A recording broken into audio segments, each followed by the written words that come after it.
investigated reported disturbance at Acer Plaza? 10-4 dispatcher, verify address. It's Acer Plaza, repeat, Acer Plaza.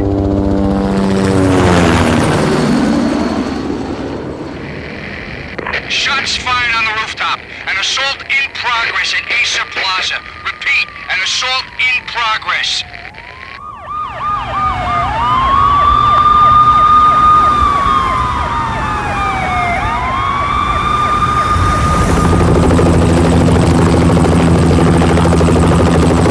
It's a war zone down here. 1085 dispatcher, need additional units. Additional units now. Officer in danger. Officer in danger. 10-5, please repeat, 10-5, all units, emergency. Officer in danger, Acer Plaza, repeat, Acer Plaza, all units. They were all dead. The final gunshot was an exclamation mark to everything that had led to this point. I released my finger from the trigger, and then it was over. To make any kind of sense of it, I need to go back 3 years. Back to the night the Payne started.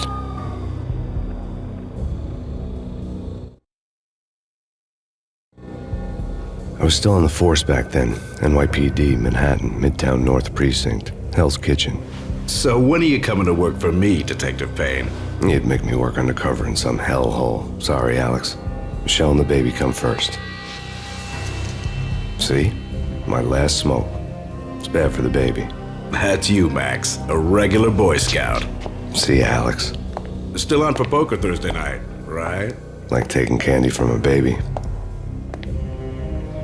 Life was good. The sun setting on a sweet summer's day, the smell of freshly mowed lawns, the sounds of children playing, a house across the river on the Jersey side, beautiful wife and a baby girl.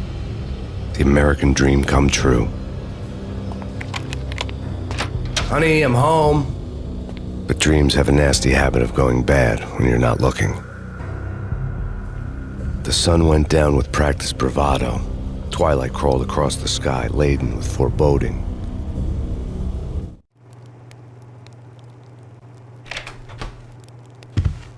Michelle, honey, anybody home? I didn't like the way the show started. They'd give me the best seat in the house, front row center.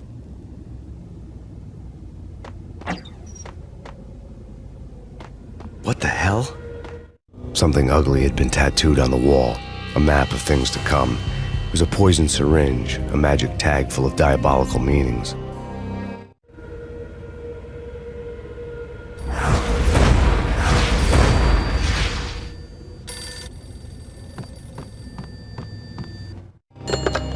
Listen, someone's broken into my house. Call 911. Is this the Payne residence? Yes, someone's broken into my house. They're still here. You have to... Good. I'm afraid I cannot help you. Who is this? Hello?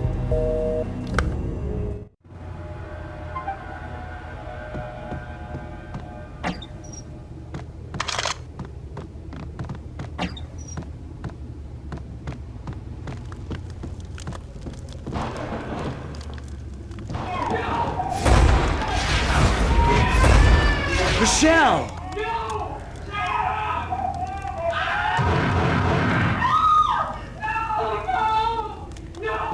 It's coming. Freeze! NYPD, drop it! Coming! I'm gonna hurt you. No, please, God, no. The flesh of fallen angels!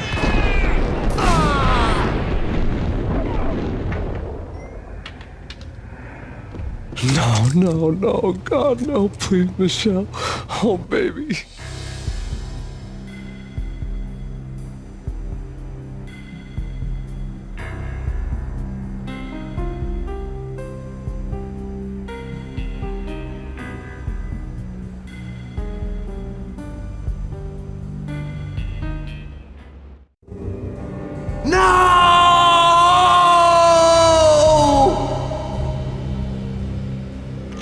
That was 3 years ago.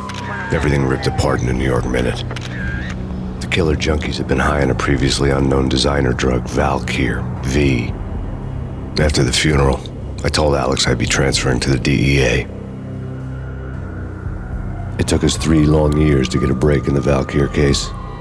Then, finally, 2 months ago, a dime dropper tipped us off that Jack Lupino, a mob boss in the Punchinello crime family, was trafficking.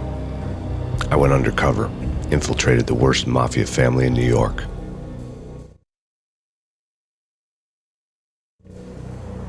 I came in from the cold and the dark.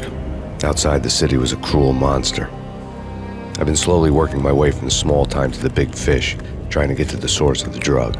Alex and BB were my only contacts in the DEA, the only ones in this decrepit city who knew I was down here. BB here. Something urgent has come up with Jack Lupino. You need to meet with Alex immediately at the Roscoe Street station. I hadn't had a face-to-face with Alex since I'd gone undercover. Outside, the mercury was falling fast. It was colder than the devil's heart, raining ice pitchforks as if the heavens were ready to fall. Everyone was running for shelter like there was no tomorrow. It didn't get any better when I got to the subway. The feeling hit me like a point-blank shot straight in the face. Something was not right about this. My Beretta stirred nervously under my coat, but the train doors had already shut behind me, and I was in for the ride. Next stop, Roscoe Street Station, and Alex.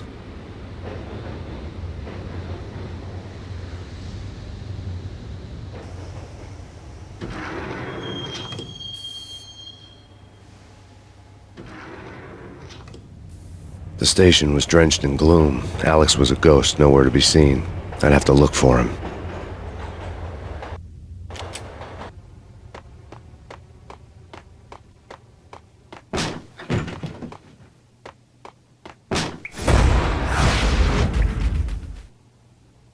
Death was in the air at Roscoe Street. I'd have to find Alex fast.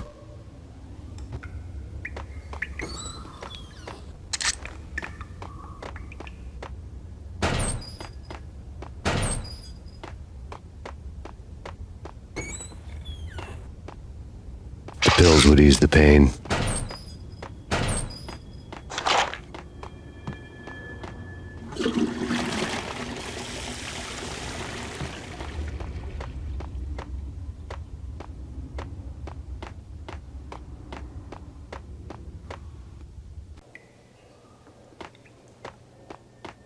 Wasn't Jake supposed to take care of this? He and Mickey are having too much fun taking care of the cop up there. Oh, well, what's the plan? Simple. Gun down every mother-loving bastard that gets off the train. Sweet. Didn't the train go already? No idea. Let's just wait and see. Yo!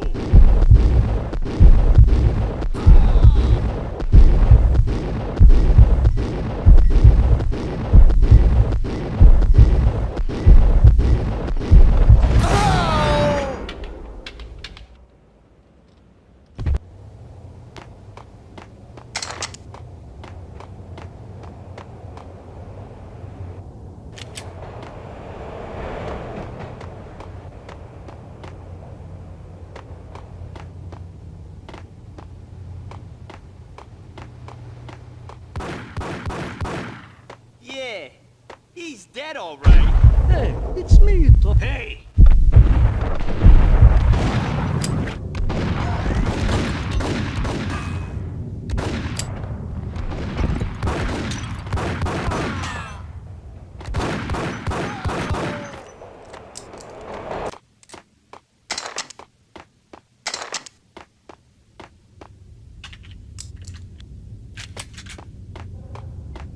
Yo guys, hey, we're getting around. You hear me? What is this, a joke? Hey, yeah!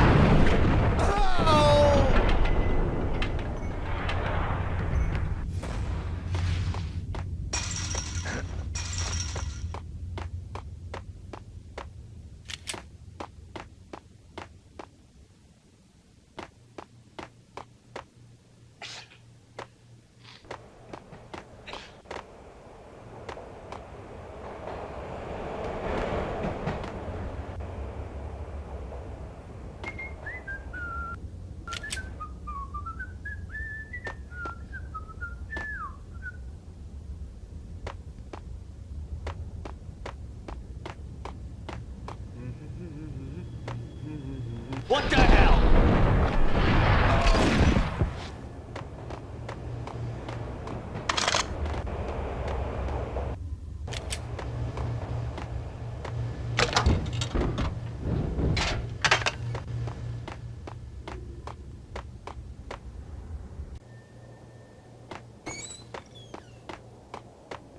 That's bad. That's bad. You think? Damn!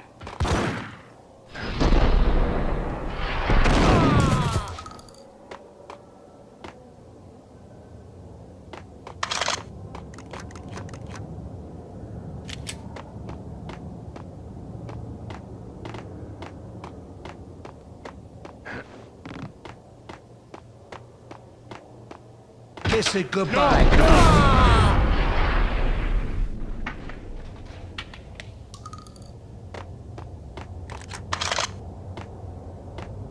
You saved me, man.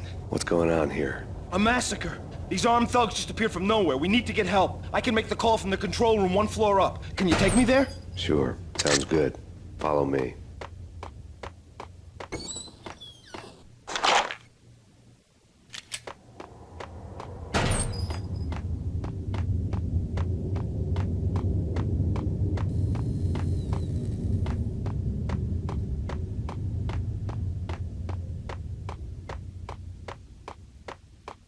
Hey, where are you going? The control room's up the stairs. There's no time to lose. We gotta get to the control room.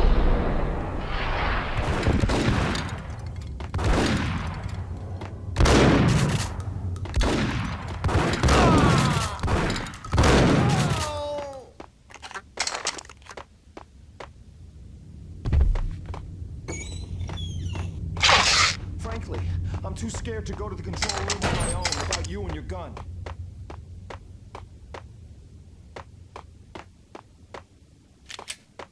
There's no time to lose. We gotta get to the control room.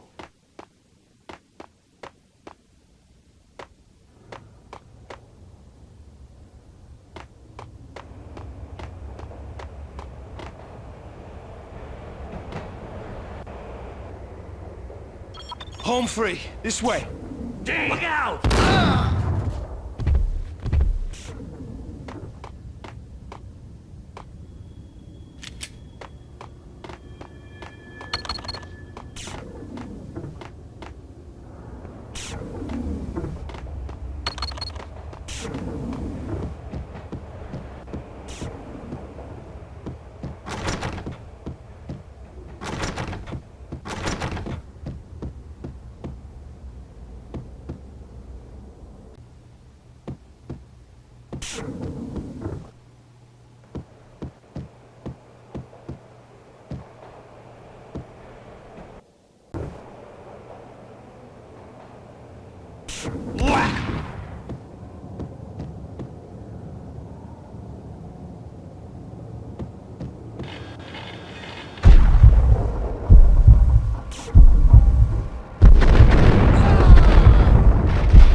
The train lit up like a Christmas tree. The power was back on.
So much for being subtle.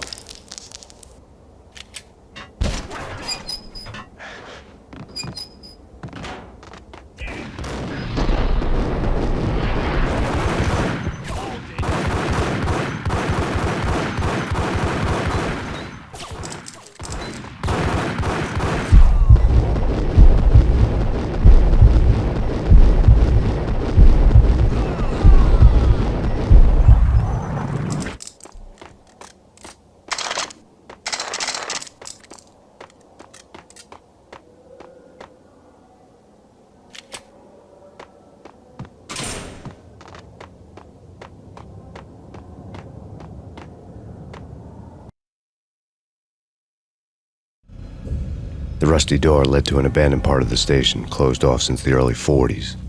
Something big was going down in Roscoe Street. Maybe that's why Alex had wanted to meet me here. Maybe not. One way or the other, I was gonna find out.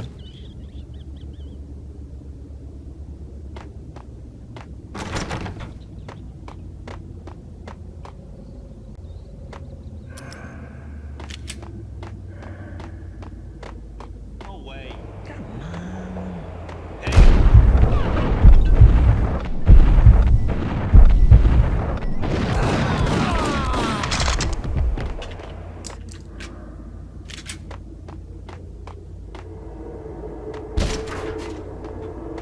What the?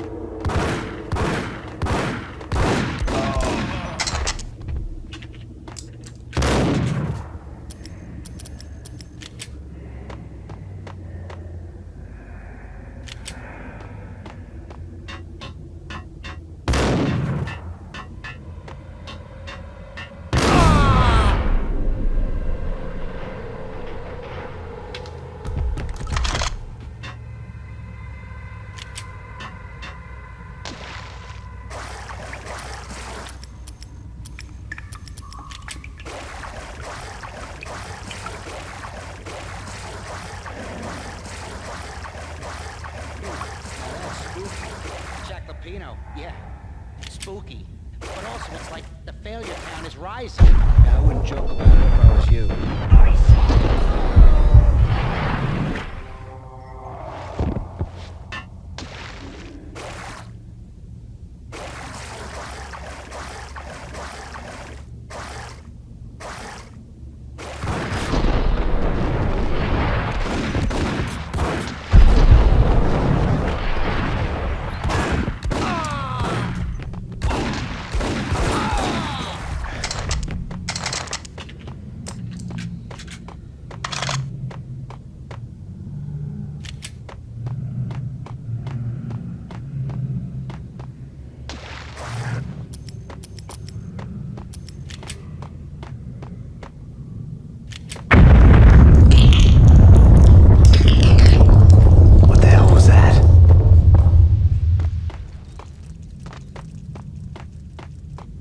Hold on here. Give me the detonator. What are you talking about? Ice 'em. What?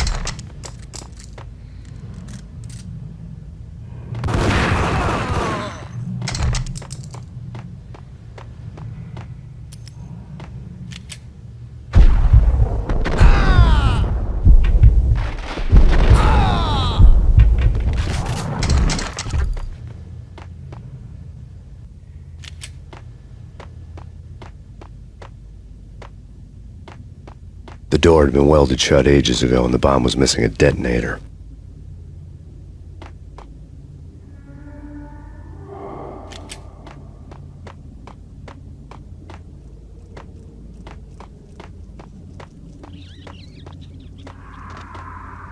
Okay, fellas. The police are on their way. New York's finest are gonna be here soon. So stick to the plan. We got our own private exit route. In and out, do your thing. Wham bam, thank you, ma'am.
come to you now live from the crime scene.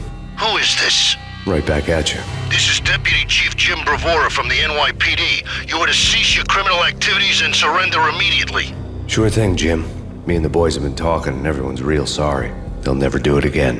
Who the hell is this? Being placed at the scene of a bank robbery wouldn't have tipped the odds in my favor.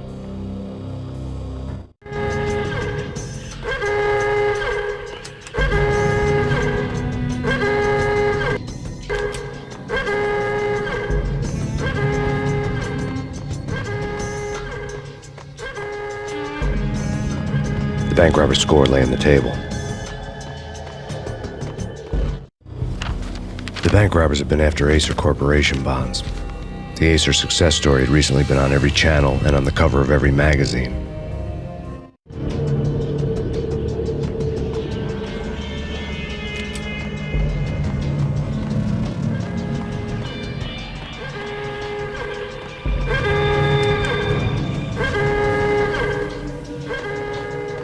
The bank robbers had left their tools on the table. Judging by the detonators, the crooks had bought enough explosives to send Lady Liberty into orbit.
Hold it! Max, Jesus, you almost gave me a heart attack. I nearly shot you. Alex, I'm glad to see you. What the hell's going on? There are more corpses here than at the city morgue. It's an armed robbery, a tunnel job straight to the Roscoe Bank vault through the old station wall. Is this why? This is Lupino's gig? This is Lupino's doing? Lupino's men? Really? You sure know how to pick a place? Can you get through?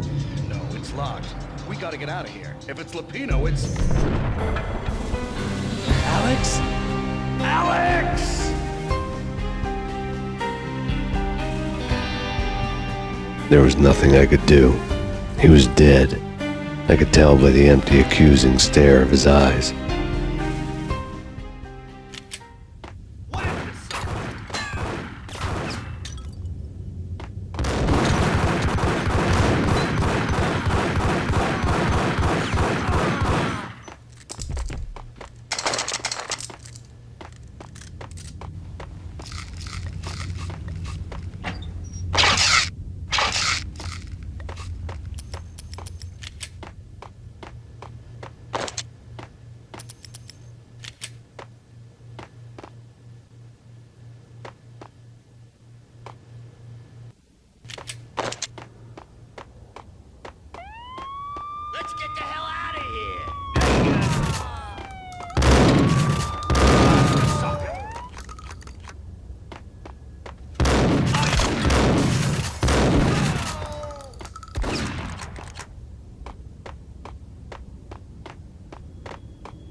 Alex had kept me relatively sane for the past 3 years. Now I didn't know how I felt. Somehow he had stumbled upon something big and ended up stepping on Jack Lupino's toes.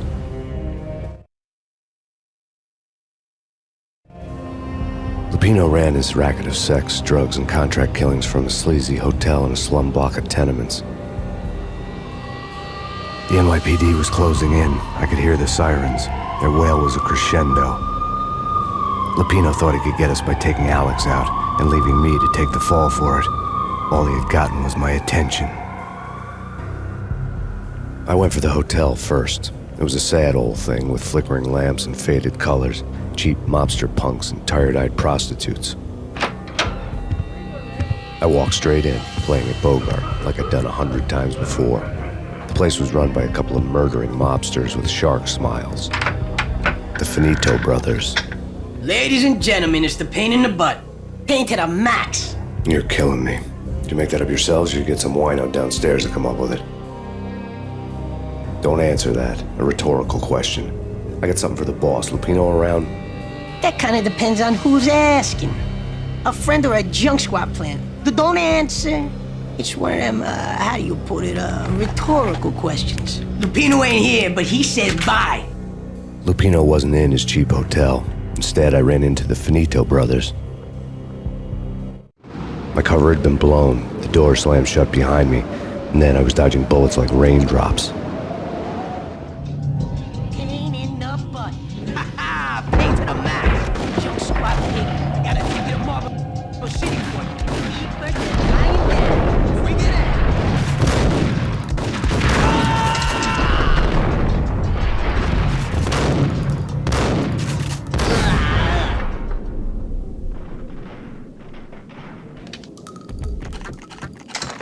A letter on the desk caught my eye.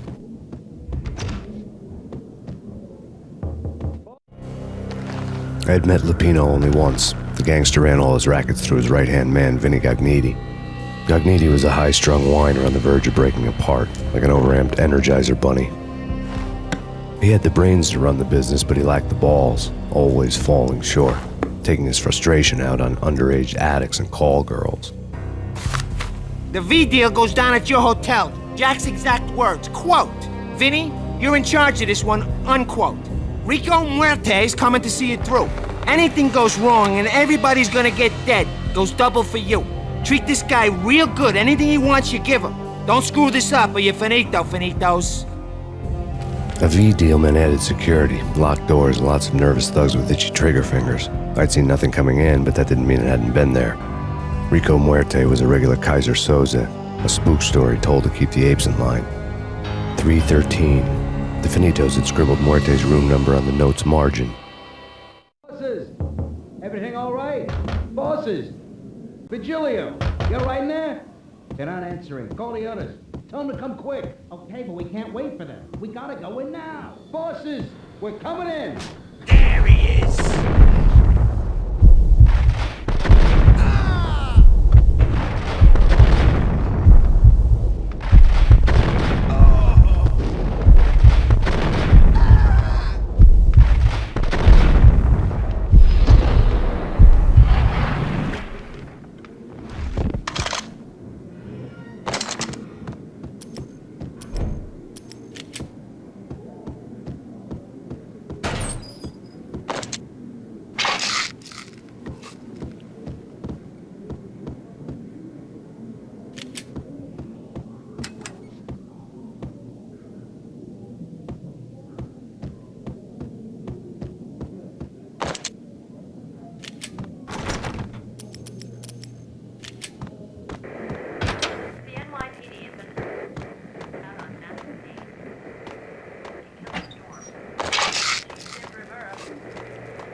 In his press conference today, the mayor stated that Valkyr represents a clear danger to New York and called for drastic actions to eliminate the problem. On today's top story, the Valkyr crisis worsens with the murder of DEA Special Agent Alex Balder. Special Agent Balder had been shot repeatedly from a point-blank range. The gunman has been identified as Max Payne. The noose is sure to tighten around this fugitive criminal as more NYPD units join the search to apprehend him. I had just gotten my 15 minutes of fame.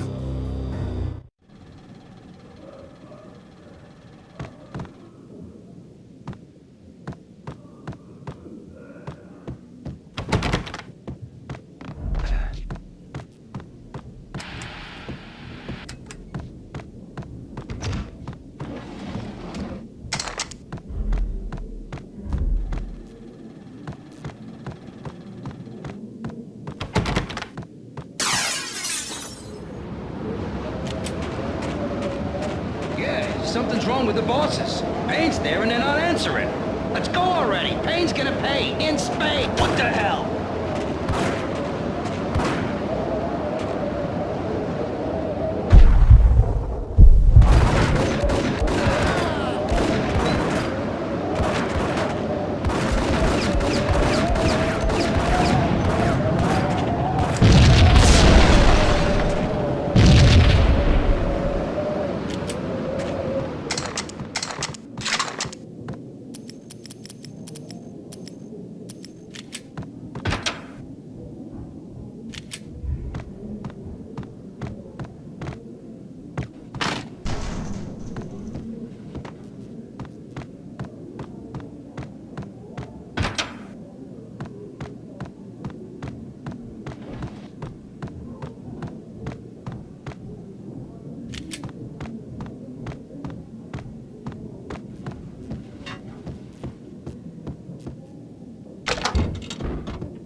Yo!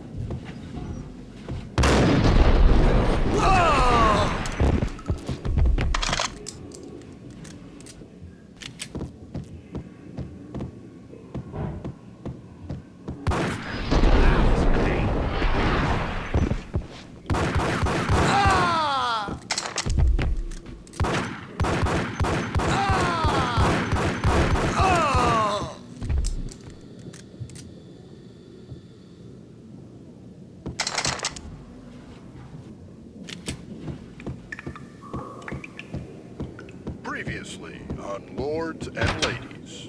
Lady Amelia, Marquis Valentine asks for an audience. Thank you, Lawrence. My lady. My lord. And now, an all-new episode of...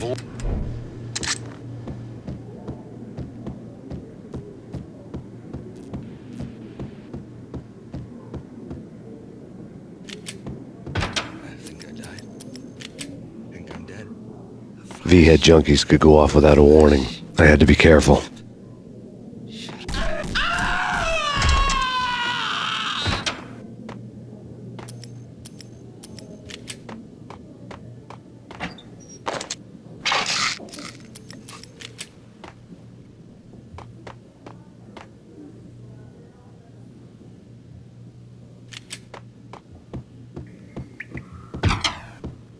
There he is!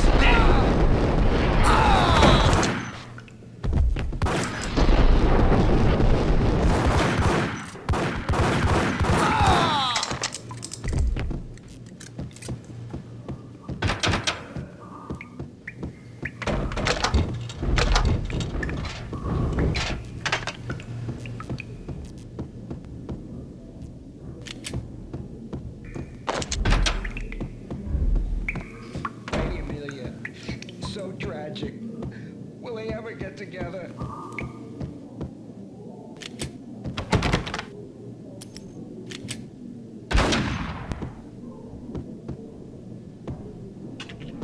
Piece of crap! Ooh, get him!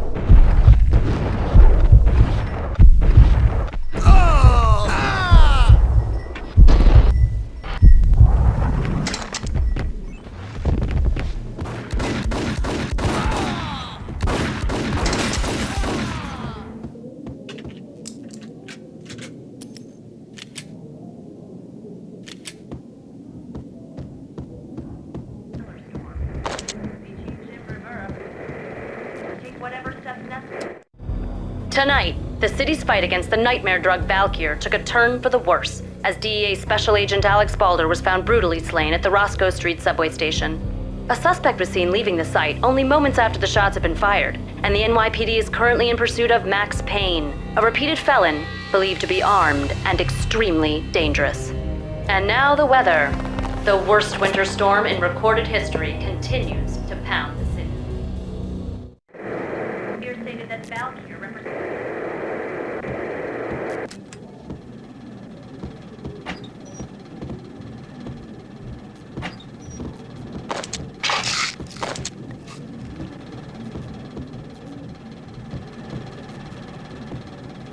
This party had been dead for a while. I couldn't say I was sorry I'd missed the show.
I'd found Muerte's room.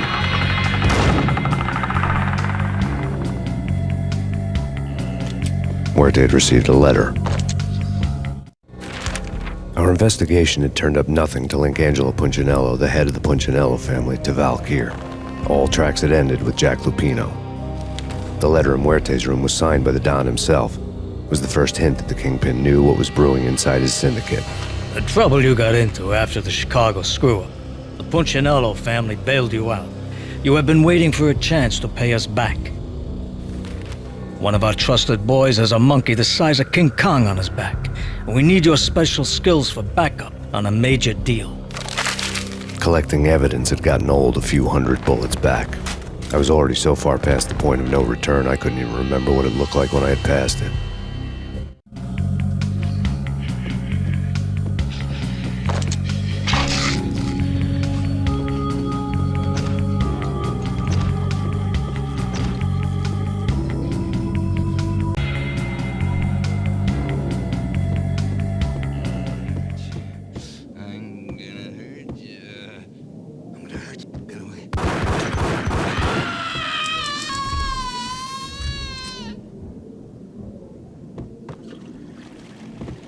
Hold it!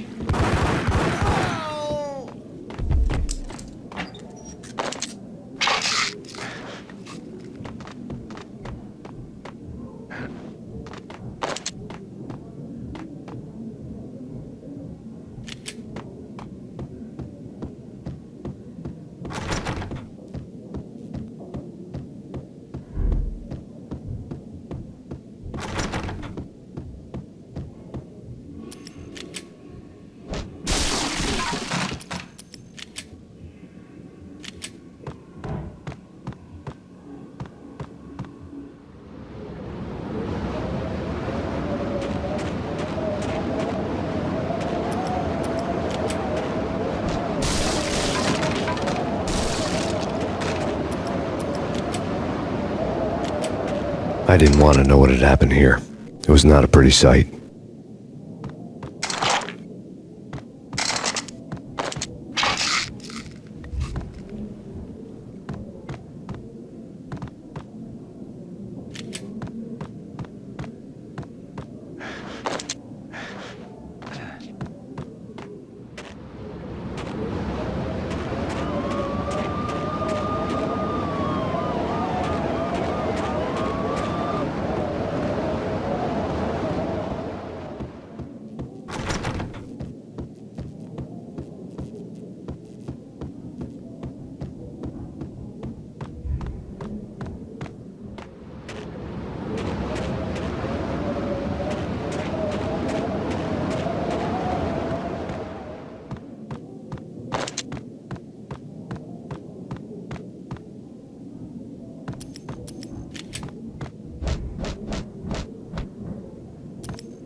Ice that! Ice 'em!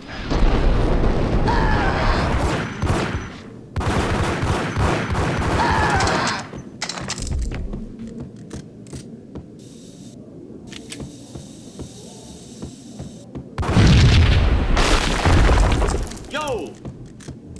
Told you. God damn! I thought it was a bomb for sure. Nah, the Russian wouldn't dare. This has been waiting to happen. I thought it was a bomb. Hey, oh!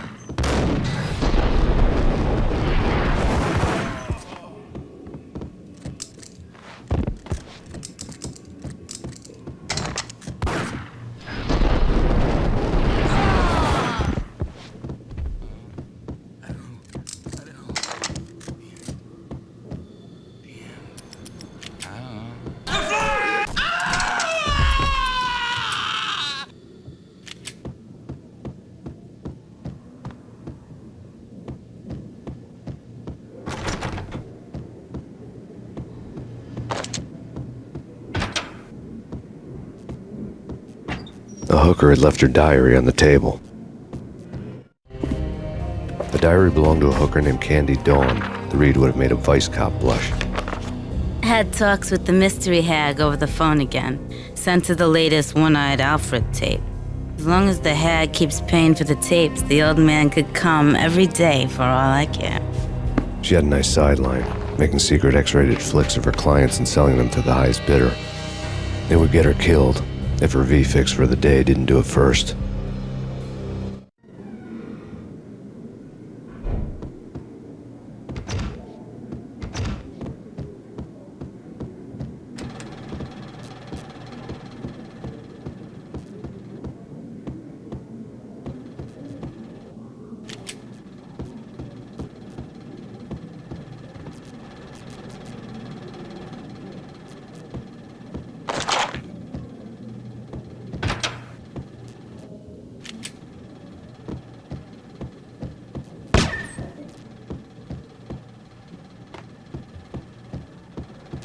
What the hell? Tim, go get him. No, wait, you go get him. You go and get him.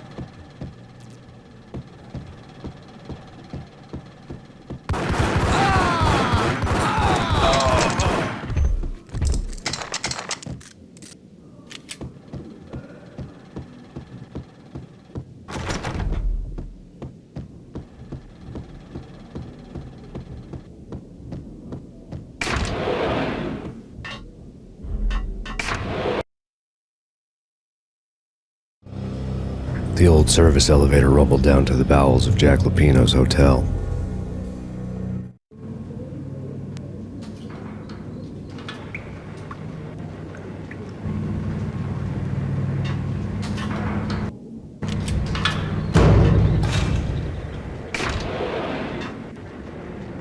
It was freaking crazy. The cops were doing a full-scale siege next door. More traffic than rush hour. I mean, bleeding, man. Whack!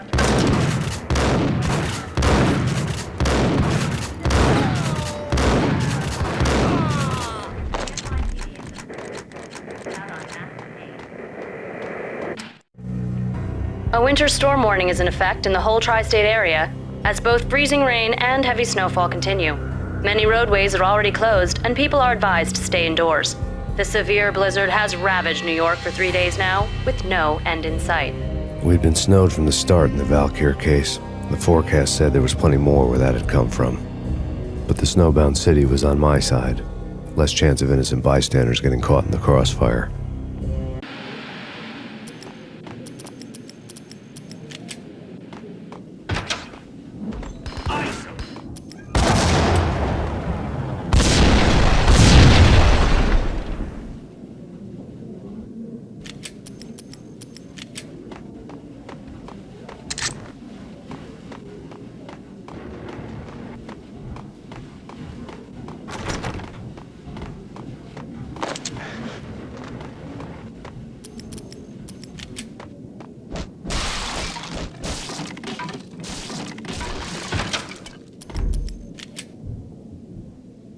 Hey!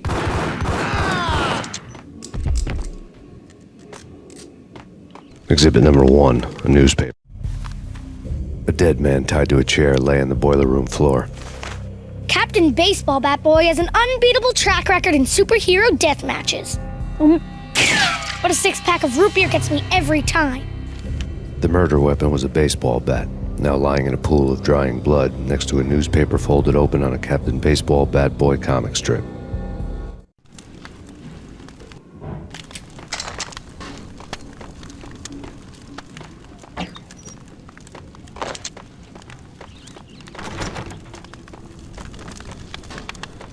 Take vampire movies. Set in L.A. or Mexico. They can't even get a 10. I saw.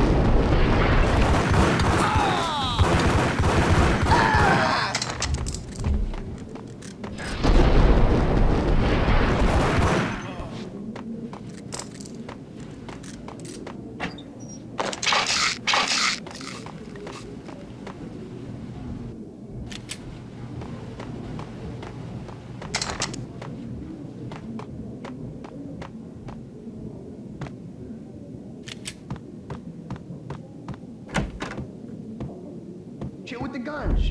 Trust me, you don't want to piss Muerte off. Gentlemen, let's do business. Green for green. Cheers, a green eye. Got him dead.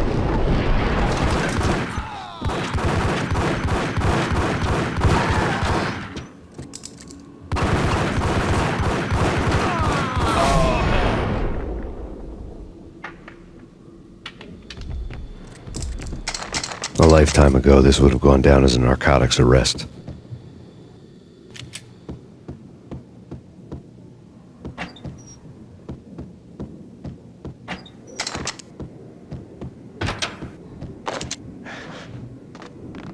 There was a key on the table.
Two mad dog killers, ready to murder each other.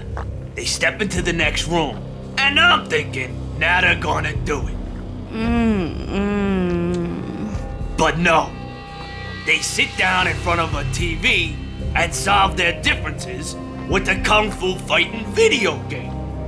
I tell you, Candy, I was so depressed, I strangled them both with the video game cables. Oh, Rico, you're so bad. I am, ain't I? Rico Muerte, big-time hustler. Who the hell? It's that cop. Muerte went for his gun. Do something. It's Payne.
The antique switchboard was still in use.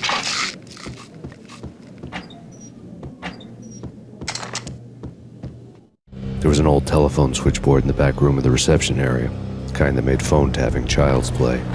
It wasn't hard to picture a fat pimp sweating with headphones on, listening to his hookers talk dirty and fake orgasms over a web of party lines, the blood veins of New York.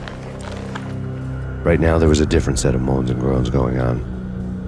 Boss, Corneli, this is Max Payne. He came, started capping us. He killed him. Are you freaking kidding me? He's just one lousy cop. You better be freaking kidding me. Whack him. What's the freaking problem? Hello? Answer me. Hello? The word was out. A deadly virus released into the city's corrupt circulatory system. Something wicked this way comes. Max Payne at large.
Turn around, walk away, blow town.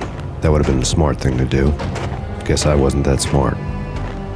Lupino's tenement buildings were a seedy hangout for all kinds of sleaze. A liquor store, a pawn shop, a laundromat full of mobster bookies and loan sharks. The list went on. The how and why of it was a mystery to me, but they knew I was a cop. They knew I was coming, and they were going to get real trigger happy about it. I got to see Lupino's hangout all lit up. A bomb went off, turning snow into liquid gold. A pillar of fire lifted the remains of a car straight up into the air. The flames were highlighted on the hood of a black Mercedes-Benz as it coasted down the street real slow, as if the driver didn't have a worry in the world. I got a good look at the man riding shotgun. It was Vladimir, the head of the local Russian mob, the fly in Don Punchinello's soup. The ringing in my ears was the sound of a mob war being waged.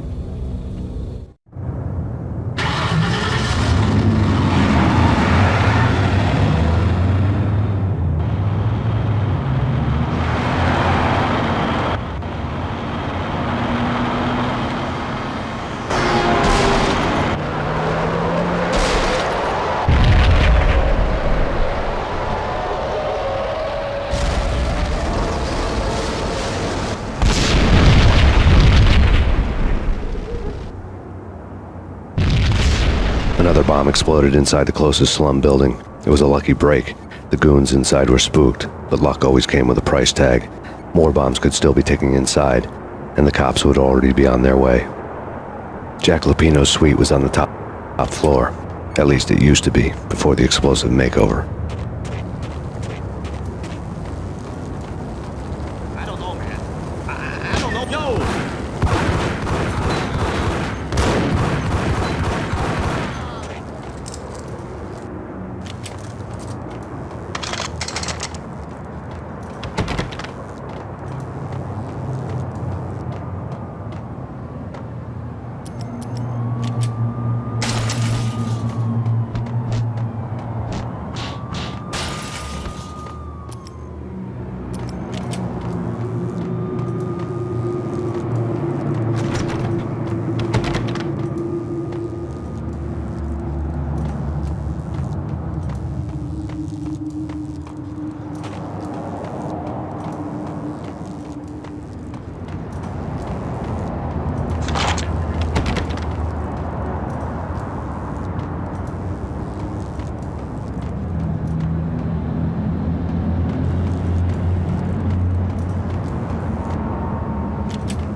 The headlines were a depressing read. The headlines were screaming bloody murder. The storm was a screaming duet with the approaching prowl car sirens. It was all a scream when you were down for the count and wanted for murder.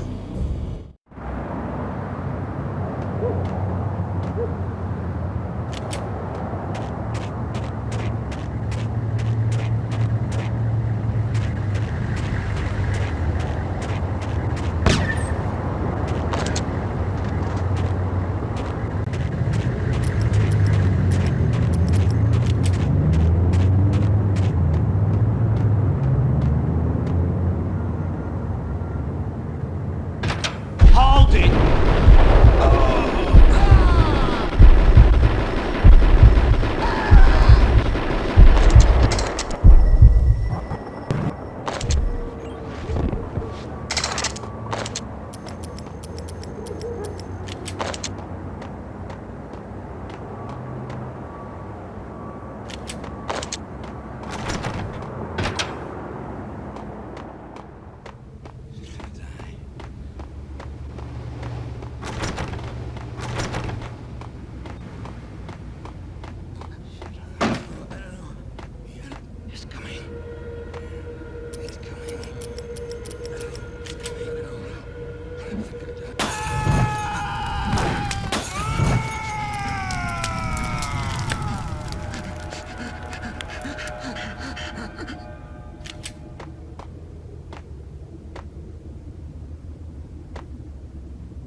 The whole building was rigged with explosives.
A beaten-up phone in the entrance hall was ringing.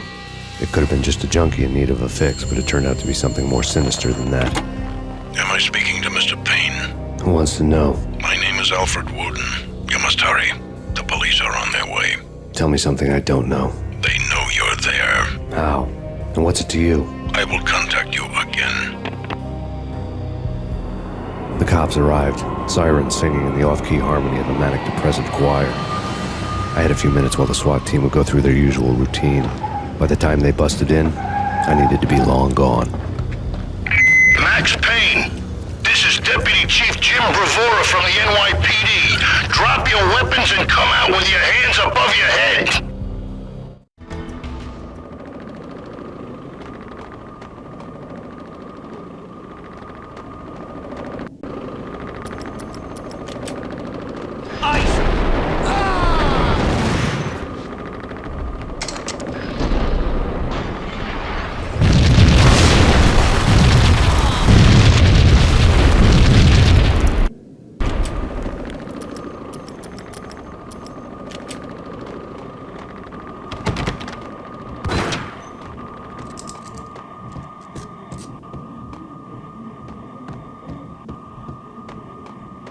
Someone had left a letter on the counter.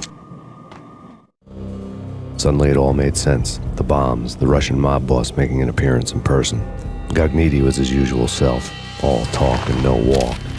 After our hit, the Russian has only a couple of guns left and they can be bought. There's no freaking way he has the guts to try anything after that. As it turned out, the Russian had plenty of guts. One thing he could count on, you push a man too far and sooner or later he'd start pushing back.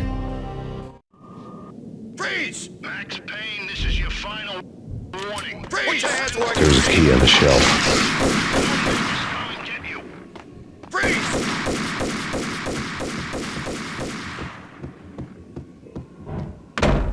What the? Oh!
The bombs had destroyed all the stairs up to Lupino's office.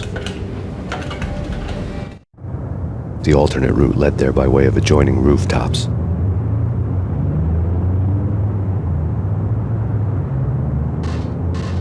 It's never been this cold. Never ever. It's like the sky's falling. Yes, sir.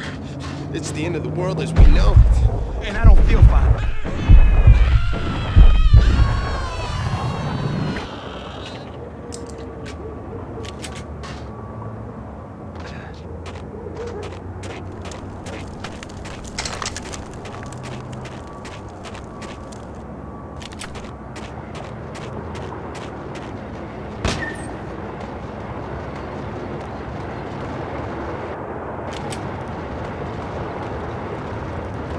To get to the roof, I'd need to get to the elevator through the locked door up ahead.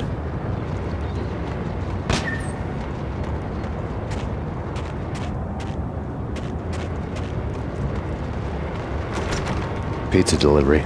Never seen you before. Buzz off, Joker.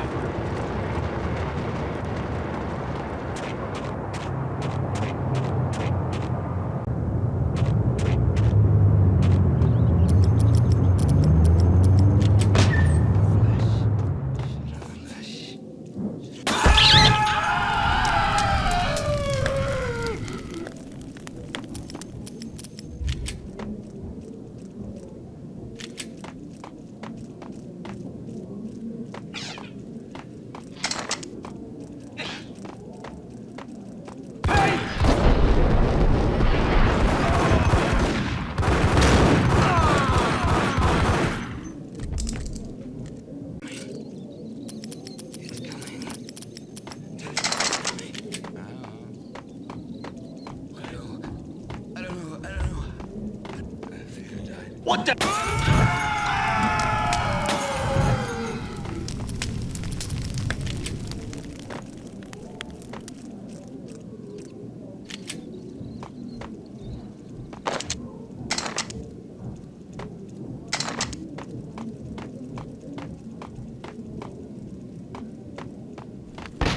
No, don't shoot. You know the clowns at the laundry? Me? No. You're no good to me then. What? No, the laundry, yeah. I know him, yeah. Get me in there. Okay.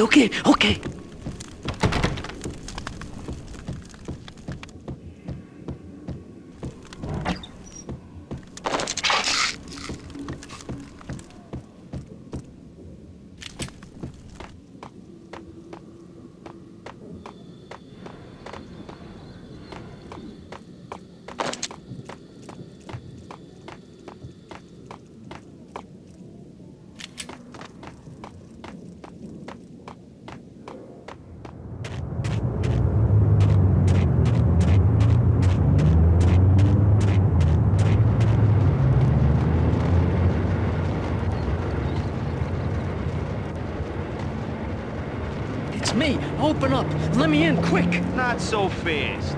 The password. John Woo. Come on. Okay, John Woo. All right. Come right in. It's a trap! It's Payne!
What the hell?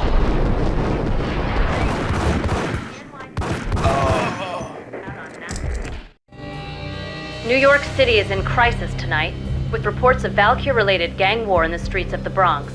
Apparently, Max Payne, wanted for questioning in connection with the slaying of a DEA special agent earlier tonight, is waging a one-man war against his former partners in crime.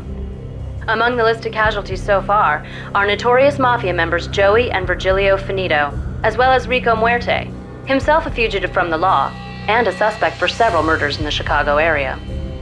The NYPD has been placed on full alert, A citywide APB has been put out on Max Payne. Deputy Chief Jim Bravura has promised to take whatever steps necessary to bring him to justice. What those steps may be remains to be seen. For NYCNN TV News, this is Kira Silver.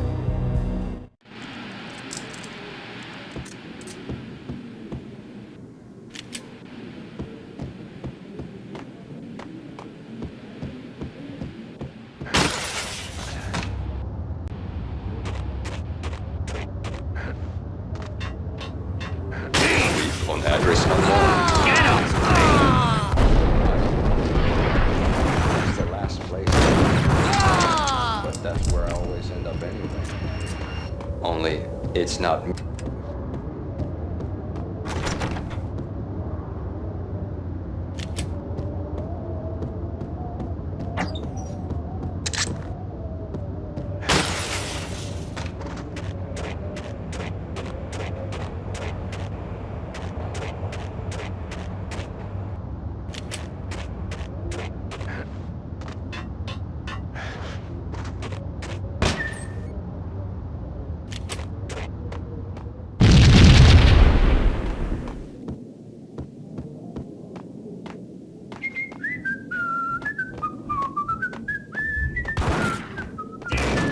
Red, blue, or green? It's always red or blue in the movies.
What are you doing? You're doing nothing.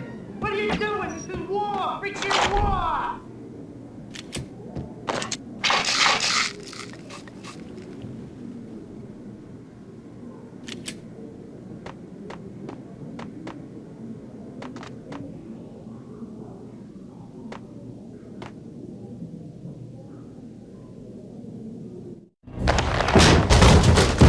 Vinny Gognitti, just the man I've been killing to see. Payne?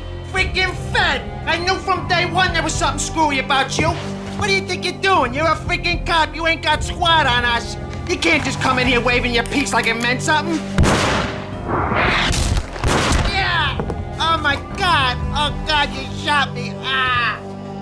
You're dead, Payne! And what the hell are you waiting for, you apes? Kill him! Kill him! With pleasure, boss. Gognitti bailed. I made like Chow Yun Fat.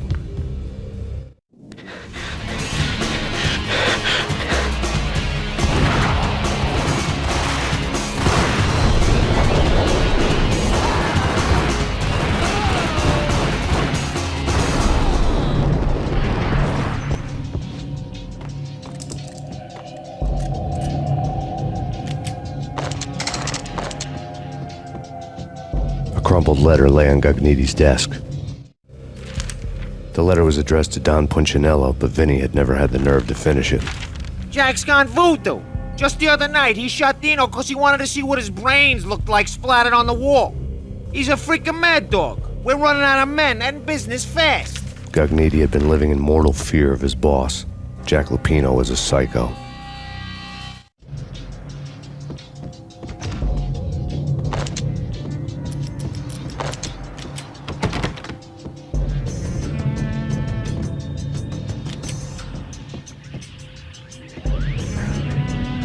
Vinny Gognitti was running scared.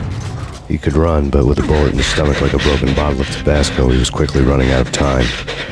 He knew where his boss was, and I wanted to square things up with Jack Lupino. Gognitti would be moving fast, I don't know about angels, but it's fear that gives men wings.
Gognitti hitched a ride.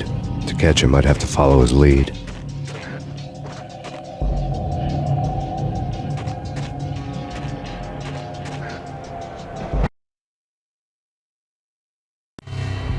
This was my second train ride of the night. The way it started didn't promise anything better than the last one. Freezing wind tearing at my face like sandpaper and razors, ice hard and slick under my hands and feet. And somewhere in the background, the wail of sirens, the city howling after me. New York sped by in fast forward. Dark rooftop water towers and a dead forest of antennas and chimneys, all a blur. When the train he was riding slowed down, Gognitti made his move.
It's Payne! He's coming down the stairs! Shoot the bastard! Okay, boss, you got it. No problem.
Max Payne has nowhere left to go. We are very close to capturing him. You'll get a full statement then.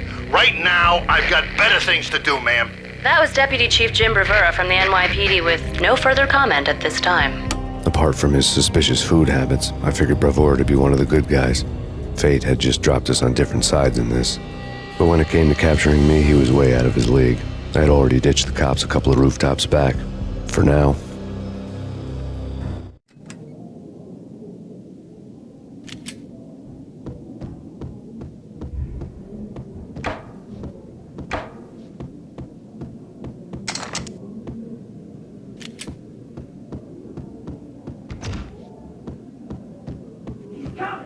I can hear him. Ready? Keep it tight. Going at the door.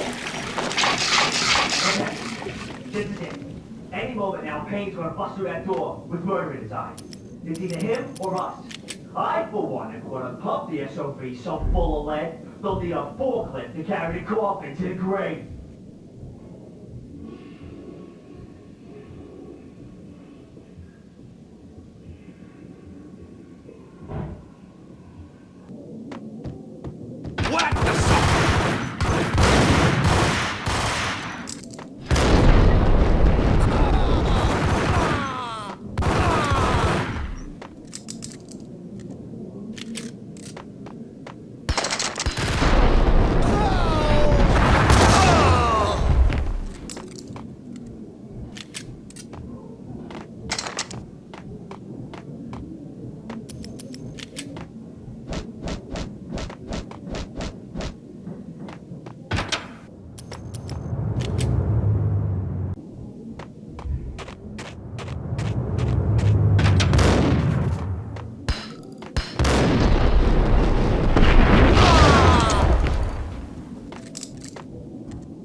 Open, goddammit!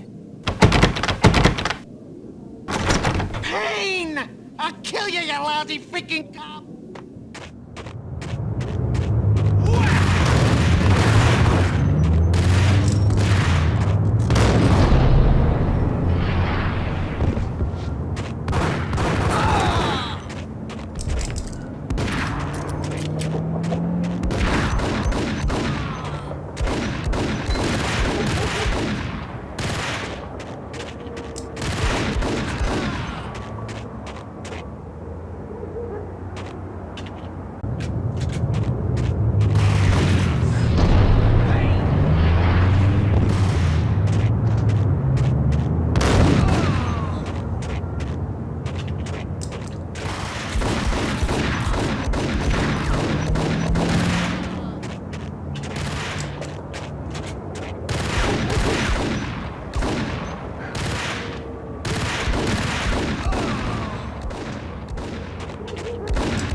Gognitti ran out of steam in a dead-end alley with steam boiling out of the sewer grates like all the fires of hell were burning high beneath us.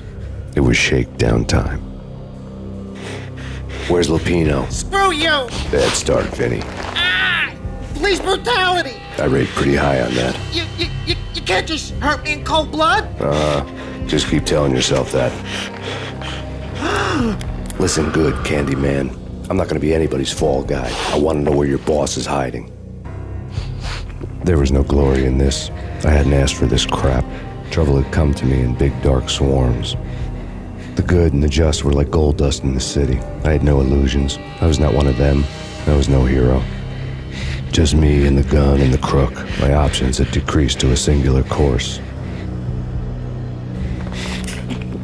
I'll tell you, just don't hurt me no more.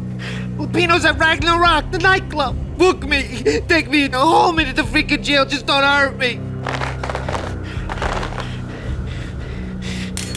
Your rights will be read at your funeral.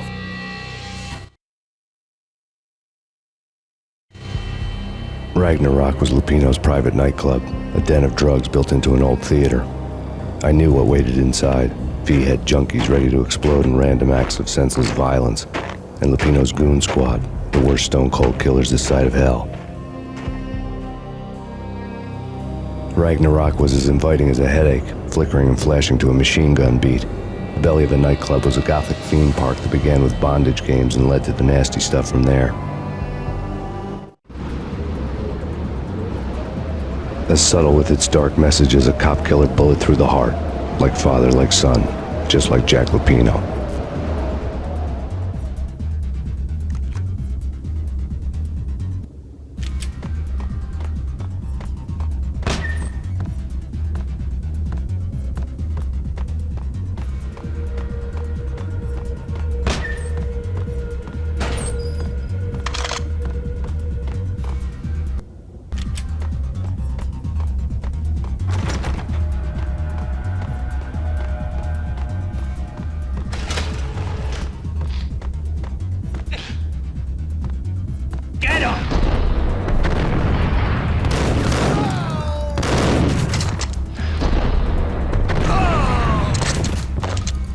The book had never been a bestseller.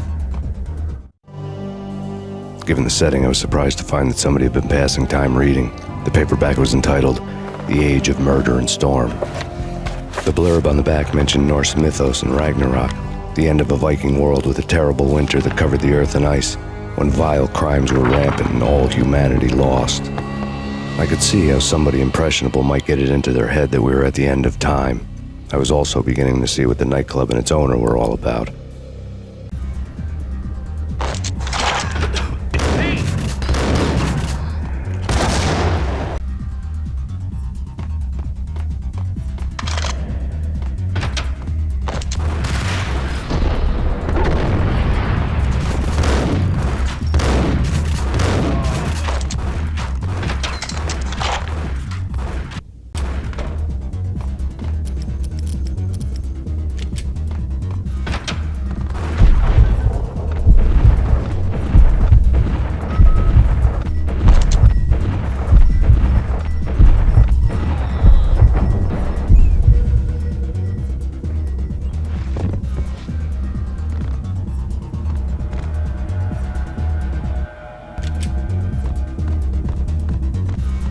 Yo!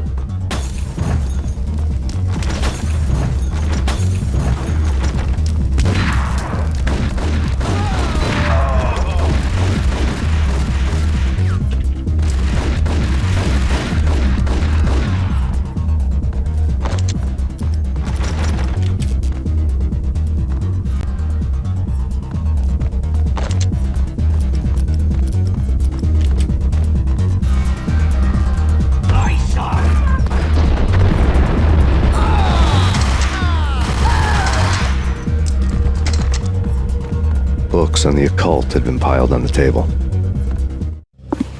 The room was stacked with light reading, such as Necronomicon, Witchcraft, and Paradise Lost. Old exotic titles like Malleus Maleficarum and De Umbrarum Reini Novum Portus. Books with pentagrams on their covers, all dealing with the occult and the infernal, lying between stacks of horror videos and a couple of Ouija boards. The only thing I could take seriously was the thought of Lupino taking it seriously. He had been spending a lot of time getting intimate with the guy downstairs.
The backstage area led to Lupino's inner sanctum. The hot air inside was like an invisible wall, thick with incense and something else, a sickly sweet smell that made you gag. This was the rotten core of the Big Apple. Lupino lurked somewhere ahead, like a spider at the center of his web, waiting. The vapors in the air started to make my head swim. Torn pieces of a letter lay scattered on the sofa.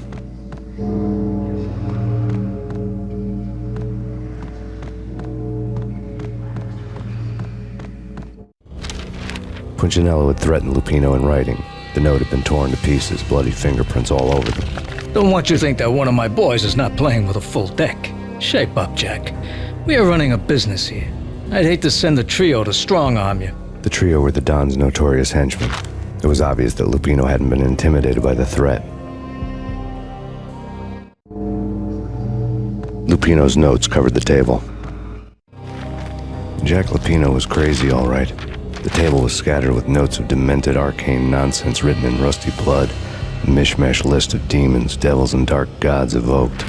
Beelzebub, Asmodeus, Baphomet, Lucifer, Loki, Cthulhu, Lilith, Hela, blood given to you all. He was after that old Faustian deal, your soul for power and fortune. Just sign on the dotted line with your blood. Lupino's notebook lay on the pedestal. Jack Lupino was crazy, all right. Mythic wolves, let loose to devour the sun and the moon. Lupino is the wolf. I'm Mr. Beast, the big bad Fenris wolf. I'm the end of the world man, wearing the flesh of fallen angels. After Y2K, the end of the world had become a cliché. But who was I to talk? A brooding underdog avenger alone against an empire of evil, out to right a grave injustice. Everything was subjective. There were only personal apocalypses. Nothing is a cliché when it's happening to you.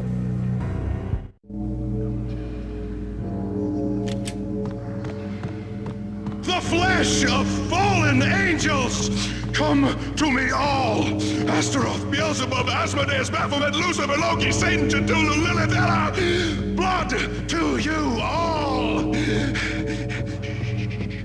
Secret, living under the skin of reality. I've seen it. The corruption of flesh. I'm the wolf, yeah! I am the wolf! It's close. It's coming.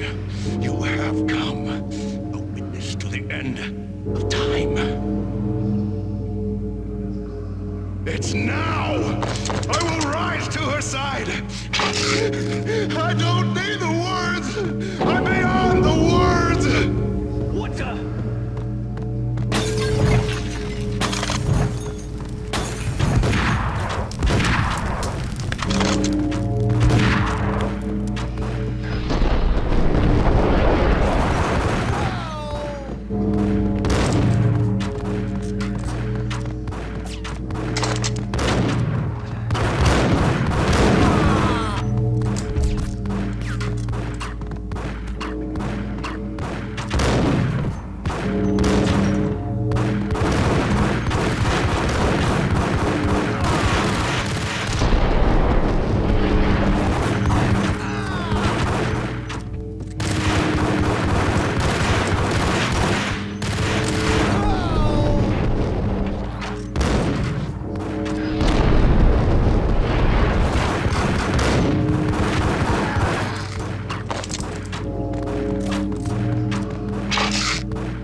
I'd known there'd have to be a catch in it somewhere, and this one was the Empire State Building of catches. Lupino was pumped up and dying to go 15 rounds with a mutant alligator. And then he started this spooky monkey talk, straight from a bad dream. Mine. I have tasted the flesh of fallen angels. I've tasted the devil's green blood. It runs in my veins. I've seen beyond the world of skin, the architecture of blood and bow and arrow. Death is coming! She is coming, and hell follows with her. This is the twilight winter. I am ready to be her son. Her time is now, and all who stand in her way must die!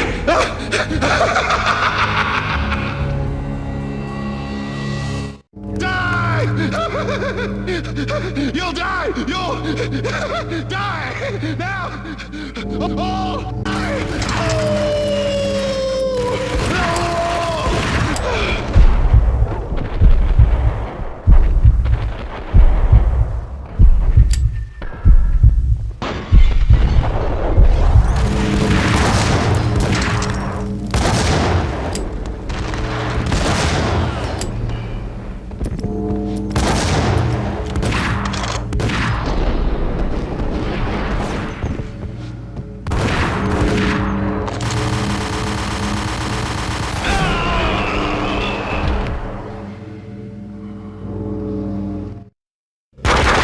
Lupino finally went down.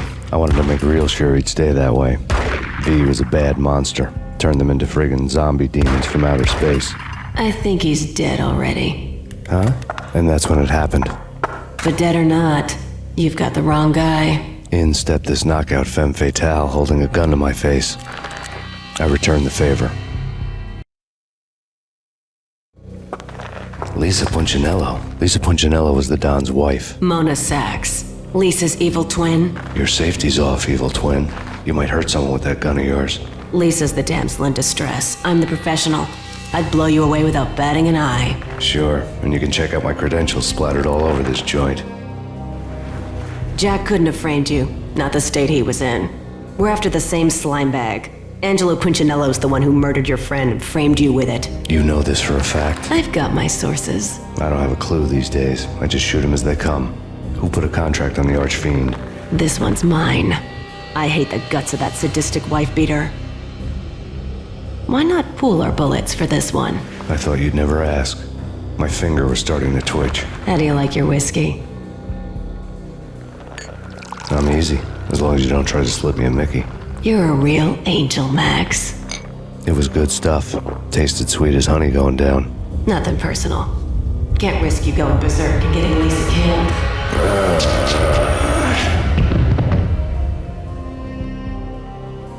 The nightmare was always the same. Violent shapes moving in darkness, old and ugly. The killer's mad laughter was a riddle filled with wicked innuendo.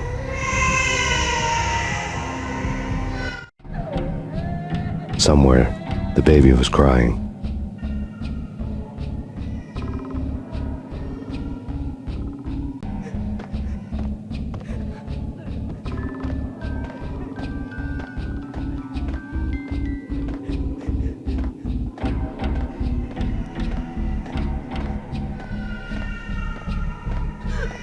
Max, no, please, Max.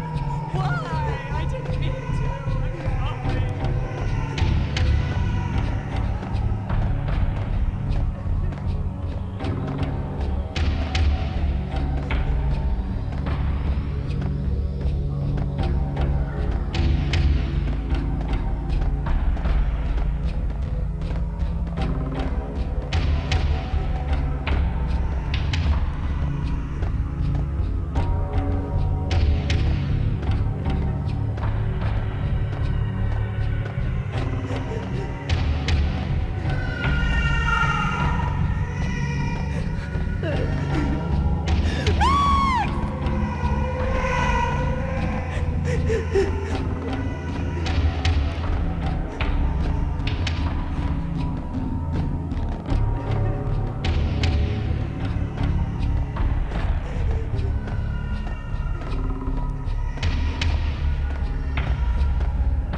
Should have known it when we found you snoring next to Lupino's corpse. A comedian, huh? The pictures were filled with good old times.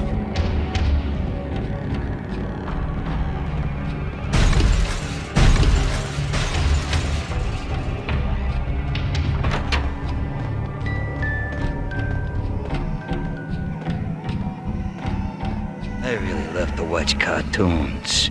Captain Baseball Bat Boy's my favorite.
No, please God, no.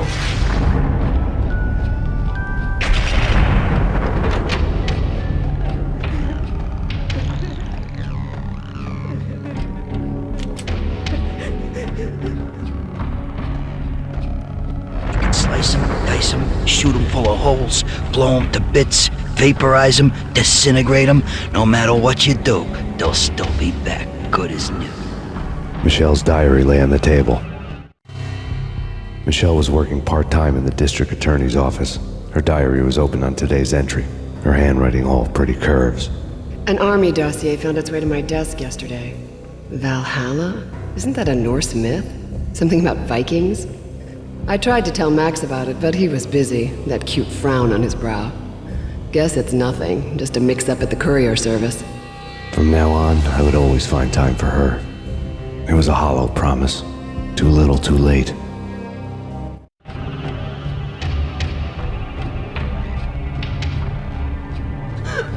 Max, no, please, Max. Why? I didn't mean to. I'm sorry.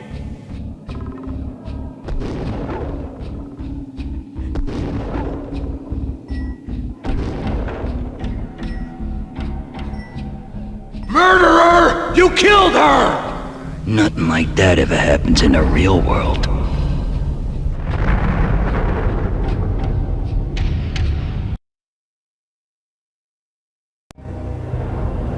I woke up in a bad dream. My head felt 2 sizes too small for my brain. Max Payne. I envy your name. And the killer was smiling. Pleased to meet you. I'm Frankie the Bat Niagara. Niagara, as in you cry a lot? He had a baseball bat and I was tied to a chair. Pissing him off was the smart thing to do.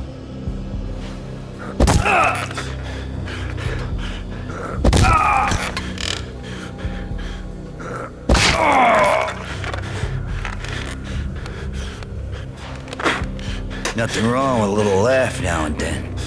Take me, for example. I love to watch cartoons. Cartoon violence is a fascinating thing.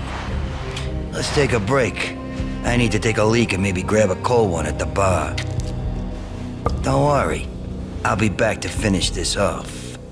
And then, it's checkout time. You play, you pay, you bastard.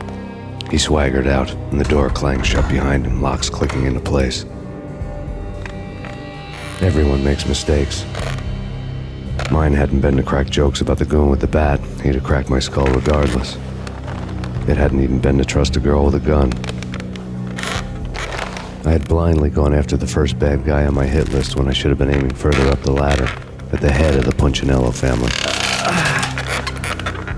I couldn't bring myself to be pissed at Mona. Guess I had a soft spot for her pretty face.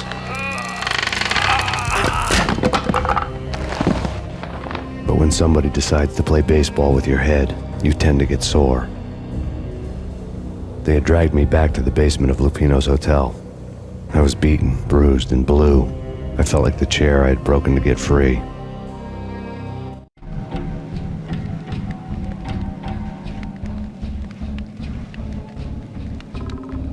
All I had was Niagara's bat, sticky with my own blood.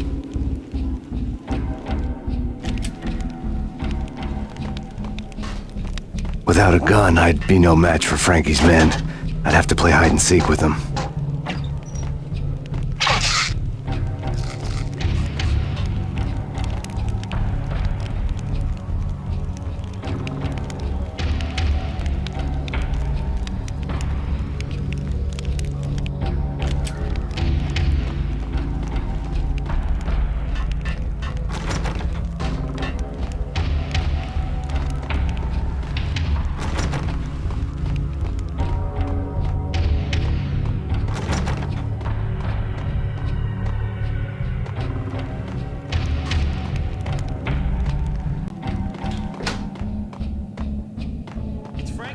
What the hell?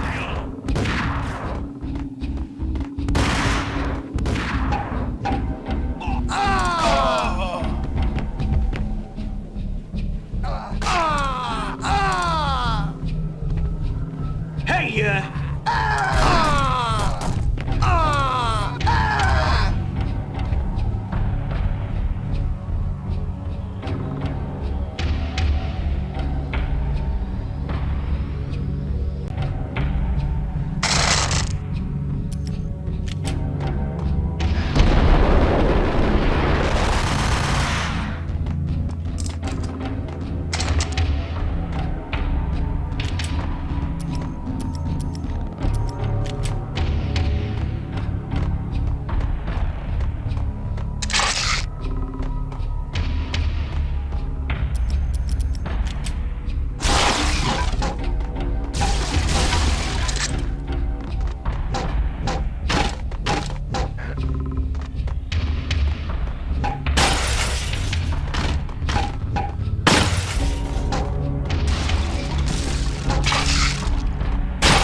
Another newspaper caption for a murder scene. Frankie had left his calling card, a Captain Baseball Bat Boy strip, next to a sewer passage filled with bodies. You'd better not mess with Captain Baseball Bat Boy. Even my arch enemy, Bicycle Helmet Girl, swoons at the sight of me. Aha! There were enough corpses to put a mass murderer to shame.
Things were fast going from bad to worse.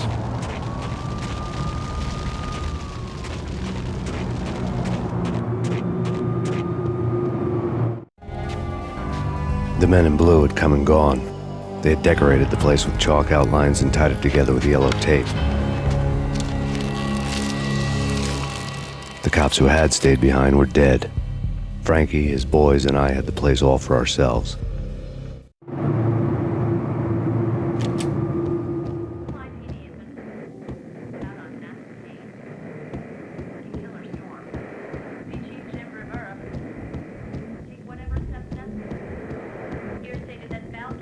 Just forget about it.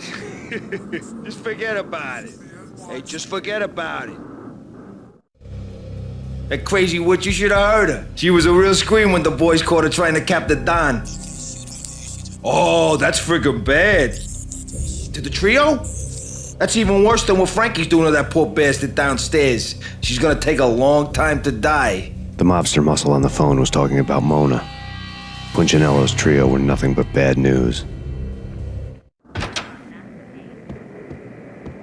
It's Payne!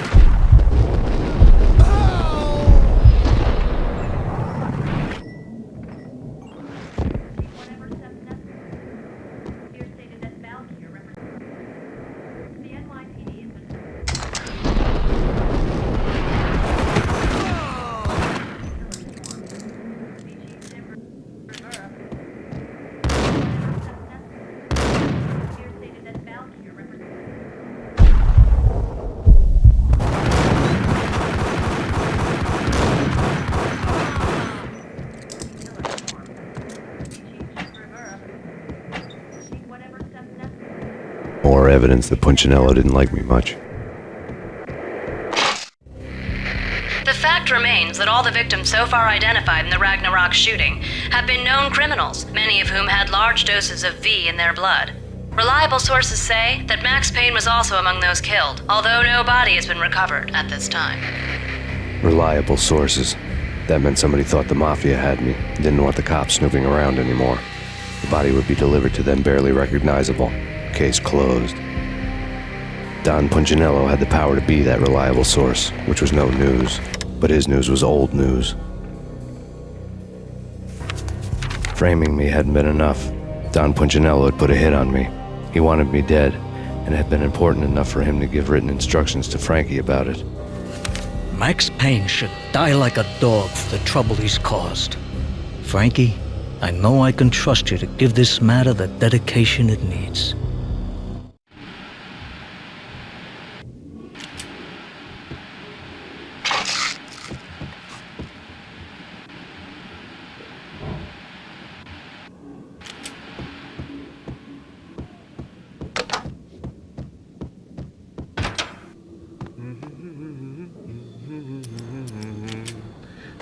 What the hell? Ah!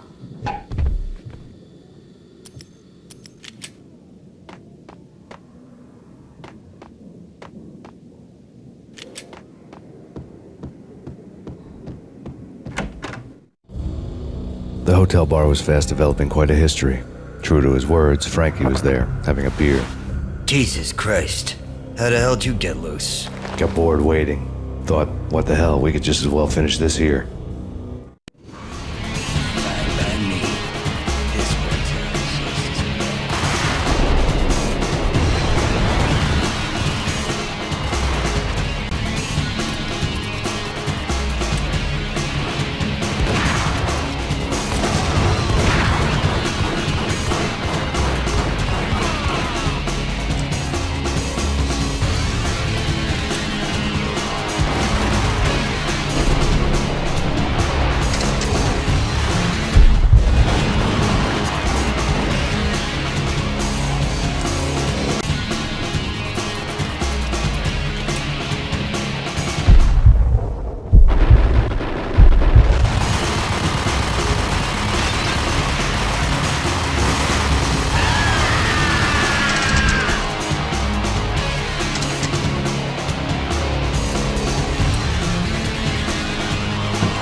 Thank you. You've been a lovely audience.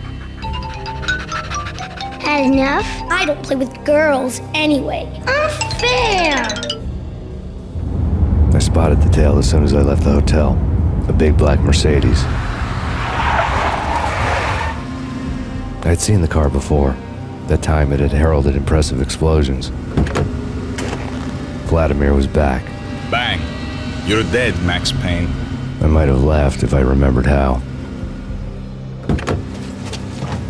What's this supposed to be? Cops and robbers? Look, you want something with me? Get in line. Peace, man. Relax.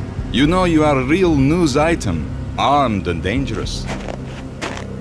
I am going to make you an offer you can't refuse. I've always wanted to say that. It's a bum rap. I've been framed. Well, that's a moot point. Whatever you did or did not do, I'm sure you had good reason for doing it. Want to hear me out? I'm listening.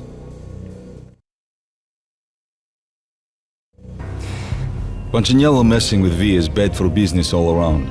But that's not all. There is this guy, Boris Time, used to pull jobs for me. He's the captain of the cargo ship Charon. Now the bastard turncoat has gone over to the other side, Punchinello's. The ship's loaded with high-res hardware, guns, my business. If Punchinello gets hold of that cargo, he's won and I have lost. And you'll have your work cut out for you. If you want to get to Punchinello, you will need heavy-duty persuaders. I am just the man to get them for you. Change the ship back under my flag, maybe pop 2 in the traitor Dime's head while you're at it. You'll get enough guns to start the apocalypse. You in or out? Let's get this show on the road. Vladimir was one of those old-time bad guys with honor and morals, which made him almost one of the good guys. None of us was a saint. The Brooklyn riverfront was a maze of rusty containers, sharp-boned cranes looming up from the snowstorm. On a night like this, you couldn't help but think of the dark army of dead men sleeping with the fishes, cement shoes in line. No Minotaur lurked in this labyrinth, but somewhere out there, on the clanking deck of his cargo freighter, the skipper of the Chiron was waiting, like the ferryman of the river Styx. What the hell?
I doubted the letter was a receipt.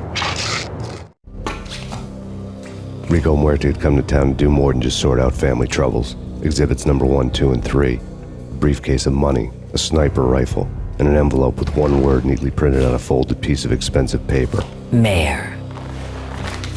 It didn't sound like a mafia contract at all. It was too cold and too to the point.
I had found Boris Dime's ship.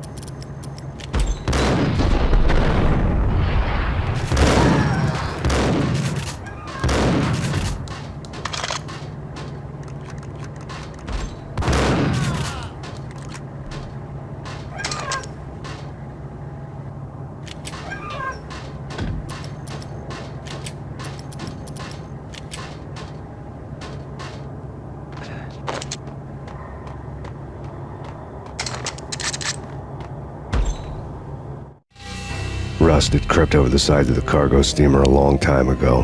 Boris Dime would be on board. I'd have to smoke half of his crew to even get near the gangplank. The guns were probably being kept in the hold, buried amidst the rats and oily water.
Angie, tell me, how much did Dime cost you? I bet it was more than his name. Max Payne. Right the first time. You're dead, punk. You sure you're not confusing me with Boris here? But you are right, of course. Pretty soon we should get together and have a talk. You son of a... Pissing Punchinello off was a dangerous game, but when people get mad, they make mistakes. I should know. That's where I wanted Punchinello, mad enough to trip over his own feet, preferably into a grave.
yourself. Anybody who says different is calling me a liar. Vladimir here. Collect all the guns and ammo you want. Meet me on the bridge afterwards.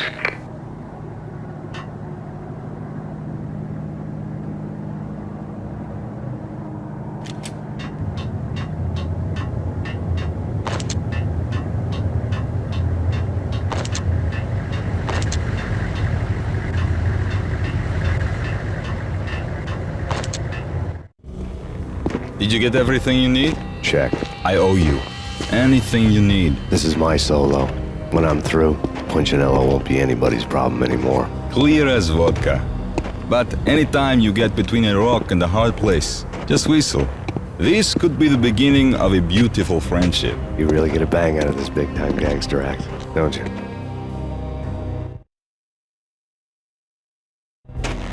Even with all this firepower, I figured I couldn't get to Punchinello at his manor.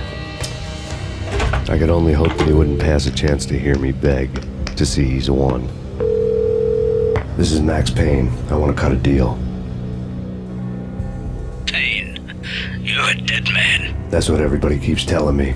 I got your ship and her cargo. I want to meet. No pain, no gain. Capiche? You know my restaurant? Yeah, I know it. 1 hour. Punchinello's restaurant had seen better days. Snow was falling like ashes from post-apocalyptic skies, but that was outside. Things would soon get hot in the Don's restaurant. I knew it was a long shot, Angelo Punchinello actually showing up, but there was no crime in hoping.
Punchinello was burning to get me.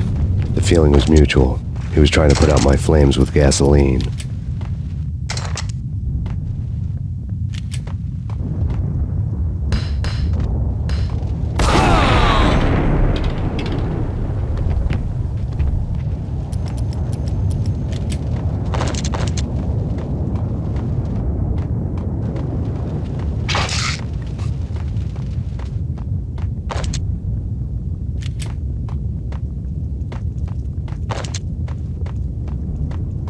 The mobsters have been guarding a real treasure.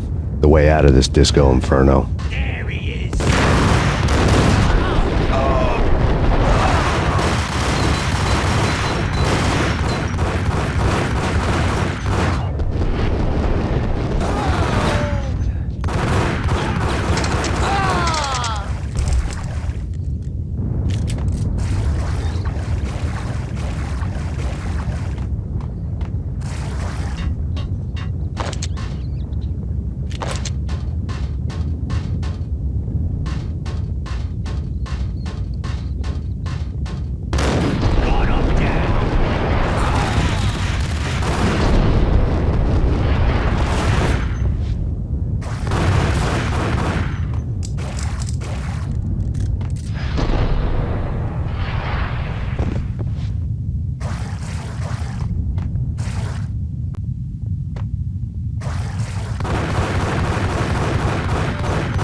Vlad had seen my smoke signals. The Mercedes was revving to go, almost drowning out the banshee wail of the sirens. You coming? We'll drop you off at the Punchinello Manor. Sounds good to me. When this is over, look me up. I could use a professional like you. I'll keep that in mind.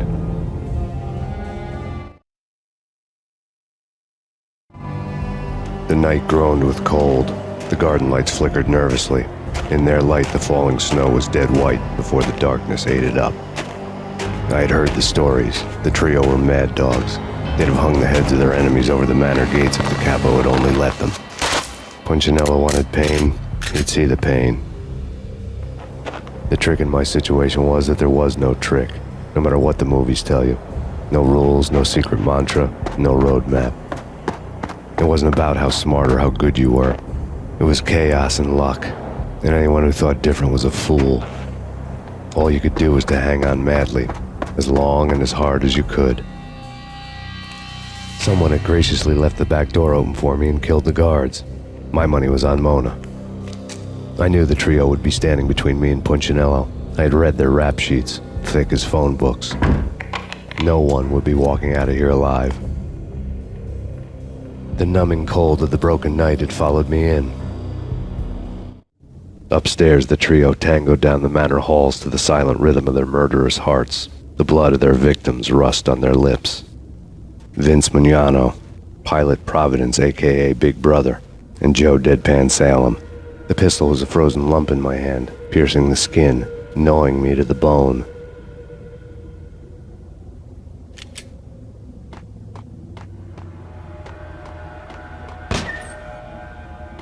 In death, the thug had been promoted.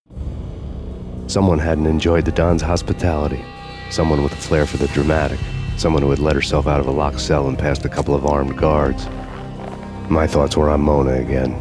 I could only hope she was a good enough gambler to walk away while she was still winning, before she'd run into the trio. The messenger.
No one's going anyplace. Too late for that. He walks in, we waste him. Vinny and Joe and Pilot won't get the credit for this kill. What the hell?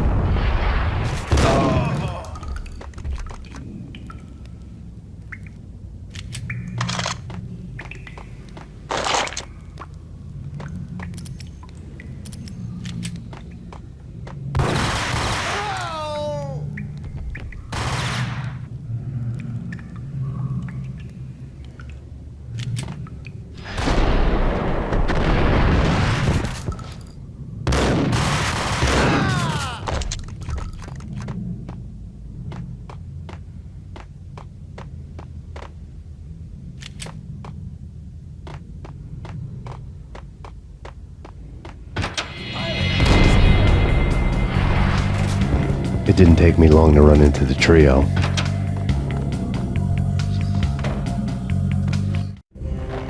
The word on Lisa Punchinello was that she was a bit of a witch. The tarot cards on the kitchen table fit the picture. They weren't my kind of cards, but I was willing to take a crack at the hand Mrs. Punchinello had dealt. The first card was the tower. Maybe that was supposed to be the manor. It got easy after that. The devil was the master of the house, and death was me, coming for him.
One to go.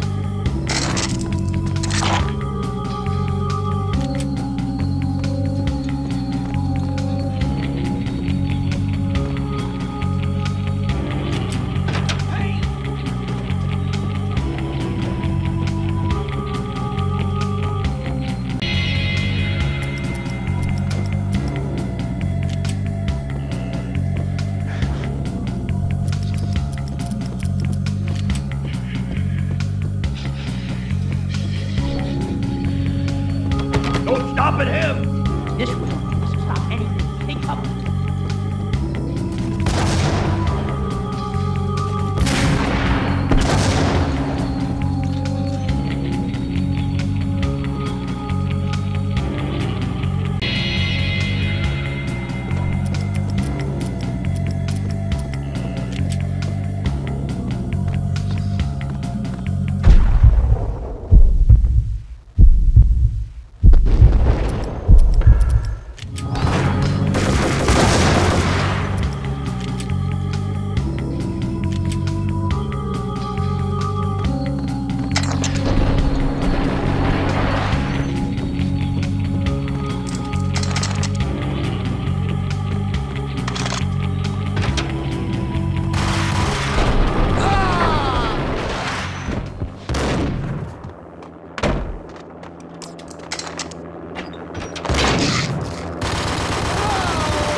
It was too late for her. You're a real angel, Max. I couldn't tell whether it was Mona or her sister. The body was a mess. The sick bastard had really gotten a kick out of it. Seeing her lying there got me thinking about another woman's body on another bed. Got me thinking about a fallen cradle.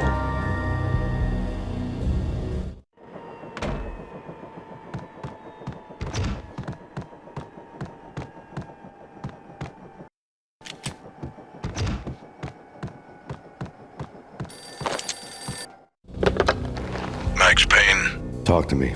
Alfred Woden. You've got company. An armed helicopter just landed on the manor grounds. You must hurry. The more the merrier. Into the road, Payne. Vince Mugnano.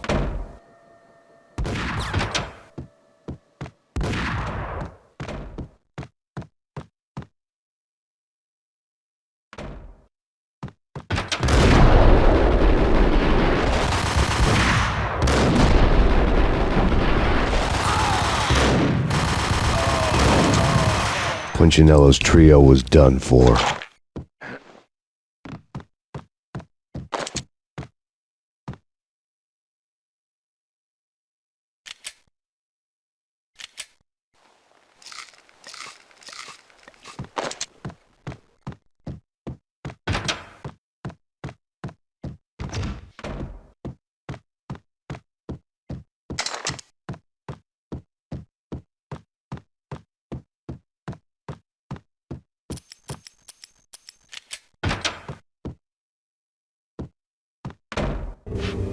Outside my door. Hurry. He's coming for me. You gotta hurry. Please. I could hear Punchinello on the phone begging for help. He should have been saying his goodbyes. Punchinello was a pushover. The moment I stepped into the room, he folded like a deuce before a royal flush. No, wait. I was just doing what I was told. I couldn't refuse. She's someone high up. Government, maybe. I don't know. He was trying to buy more sand for his hourglass. I wasn't selling any.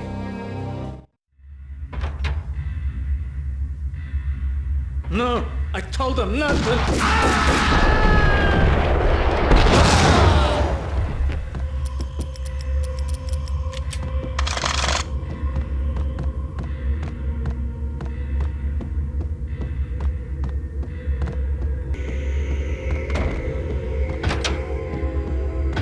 Drop it. Don't move. Game over, Max Payne.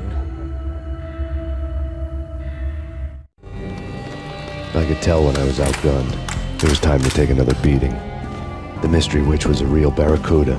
Trouble on dagger heels, a smoking assault rifle in her hand, and an army of killer suits behind her. How sweet. I get to kill two birds with one stone. Sooner or later, it was going to catch up with you. Mr. Payne, it's time to show you the benefits of my brew. Be a good boy now. You'd find that Lady Luck was really a hooker. You were fresh out of cash.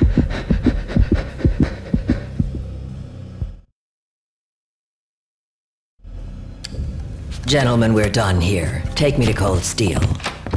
She had just given me an OD of Valkyr. I could feel green fire eating my brains. They turned to steam. They did a fade on me. I'd never had a chance. The witch had got me just as sure as if she put a gun to my head and pulled the trigger. The shadows rushed me, bruised mugshot faces hungry for revenge. They knew my weak spots and closed in for the kill. The floor turned into a vortex of green blood. I fell. The flesh of fallen angels.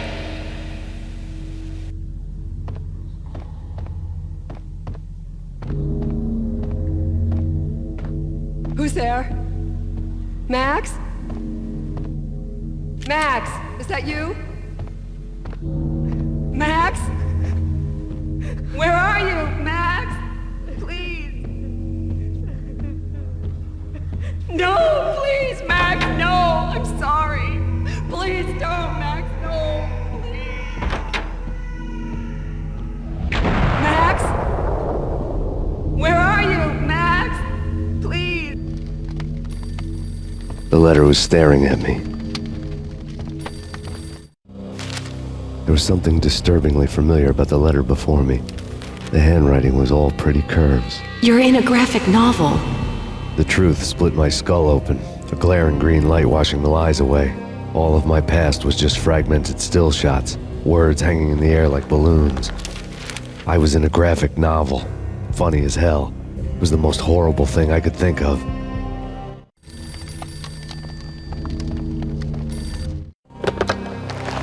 Shiny stuff and dreams are made of stooped necromancers. He sings like a banana wrist, having strayed too close to the constellations on their shaved skulls. There was a bad line in a prank call. Someone spouting insane babble. I couldn't make sense of it. But I had an overwhelming sense of deja vu, and the caller's voice sounded oddly familiar.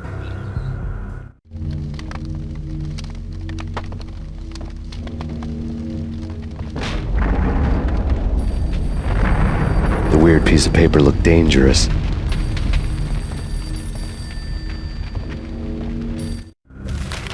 There was something disturbingly familiar about the letter before me. The handwriting was all pretty curves. You're in a computer game, Max. The truth was a burning green crack through my brain, weapon statistics hanging in the air glimpsed out of the corner of my eye, endless repetition of the act of shooting, time slowing down to show off my moves, the paranoid feel of someone controlling my every step. I was in a computer game. Funny as hell, it was the most horrible thing I could think of.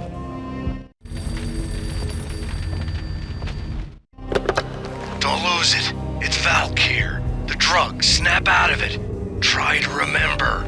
It was a bad line in a prank call. Someone spouting insane babble. I couldn't make sense of it. But I had an overwhelming sense of deja vu, and the caller's voice sounded oddly familiar.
No, Max! Murderer! You killed her!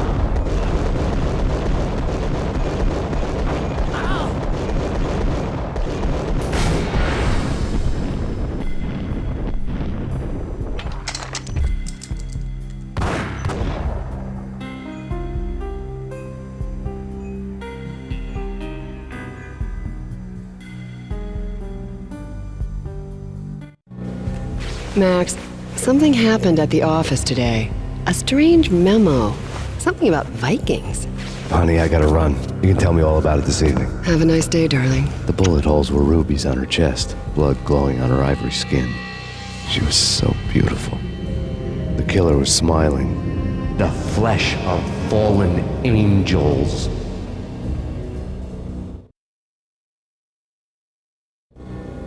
Slowly, the green nightmare faded, leaving dark stains on my soul that would never come off.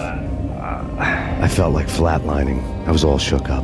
I woke up in a cold sweat, sick and tired to the bone, lying in a puddle of my own puke. The hag had said take me to Cold Steel before it had all gone crazy. It was a clue, the only one I had. It took me forever to crawl back to my feet and hit the road, but when I did, I drove straight to Cold Steel Foundry outside the city. There was a whole lot of action around the place for a freezing winter night. Trucks coming and going, men running. I had the drop on the mystery witch. She thought I was dead. I was on her blind side. I was going in. The bad trip had put me in a crazy mood, adrenaline pumping through my aching veins. Staggering on the mill roof in ice and snow and wild wind, I was a ninja. My kung fu was strong. I wasn't kidding anybody. At best, I was Superman on kryptonite about to fall through a skylight, down to where it was all going down. A half-abandoned industrial area in the middle of nowhere. The factory was a perfect front for any number of illegal activities.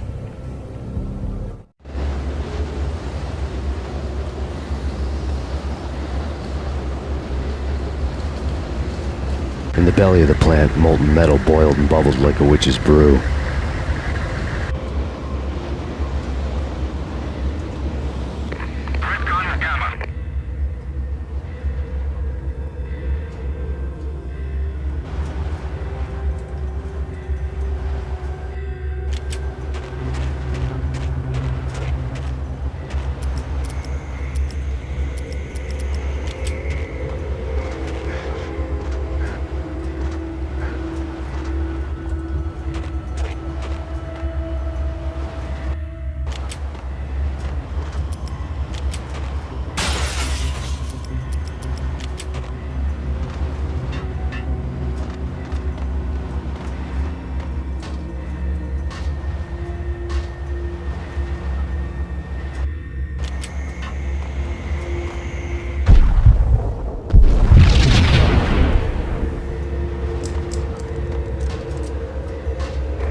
Life-threatening weather condition. A record-breaking killer storm. In the city's history, vehicles stuck in snow. Heavy snowfall. Forecast shows severe weather is expected to continue. Out in the night, snow fell like confetti over the Devil's Parade. The storm was anything but over.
I bet they sleep with their rifles. I bet they've given them names. I guess. Perimeter breached. The facility has been compromised. Repeat, the Deep Six has been compromised. Initiate Operation Deadeye. The walkie-talkie military lingo could mean only one thing. They were getting ready to destroy the evidence and vanish into the night. I was so close. The hidden truths were just around the corner. Oh, you don't have a name for your gun? Hello? Hell no. You do? Well, yeah, kind of. Hey, let's hear it. Well, call it Dick Justice? I rest my case.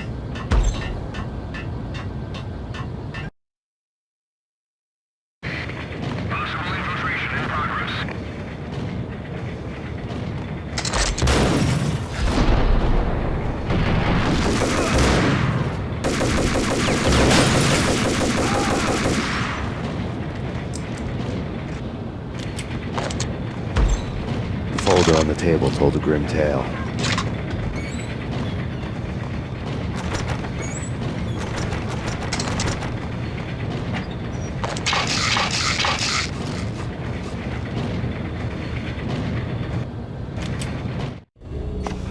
The mercenaries were running a tight operation, paperwork and all.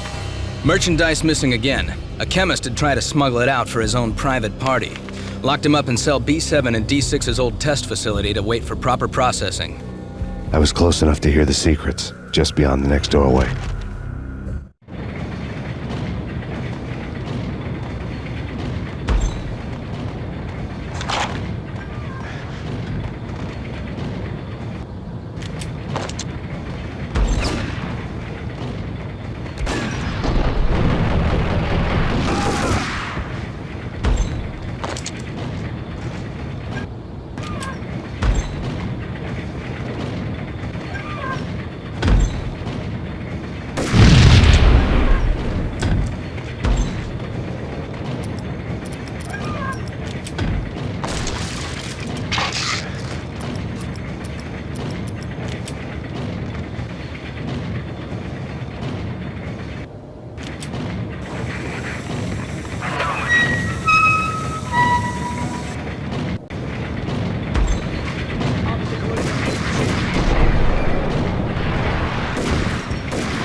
The monitor showed me the way.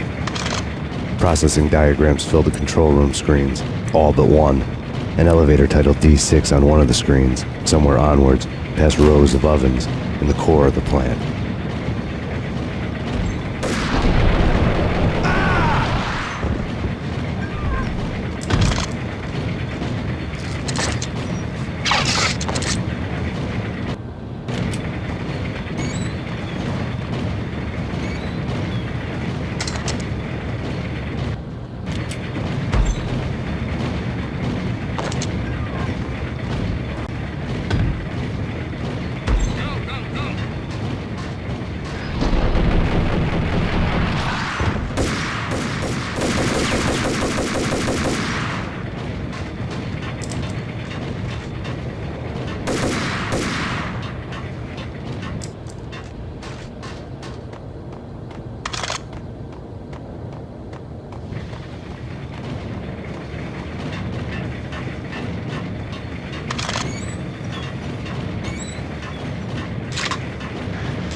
I had taken on the role of the mythic detective, Bogart as Marlowe or as Sam Spade going after the Maltese Falcon to unravel all the mysteries.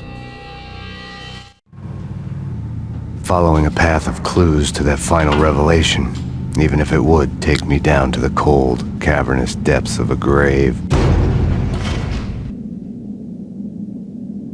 You can't do this! My men are still inside! Do you have any idea why this is called Operation Dead Eyes?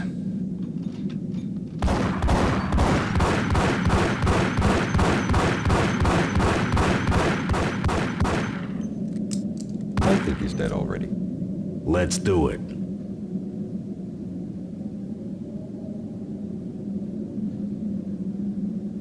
Attention all personnel. The self-destruction sequence has been initiated. Evacuate the complex immediately. We've got company. Repeat. The self-destruction sequence has been initiated. Proceed to the nearest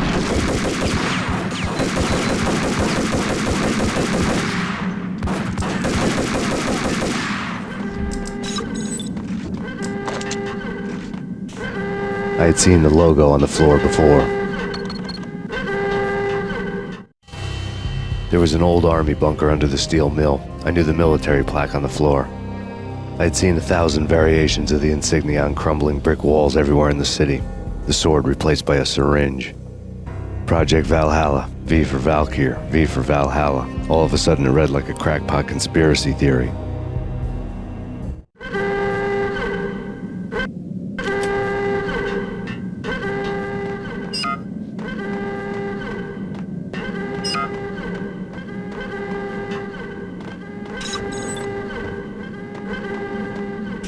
Abort! The self-destruction sequence has been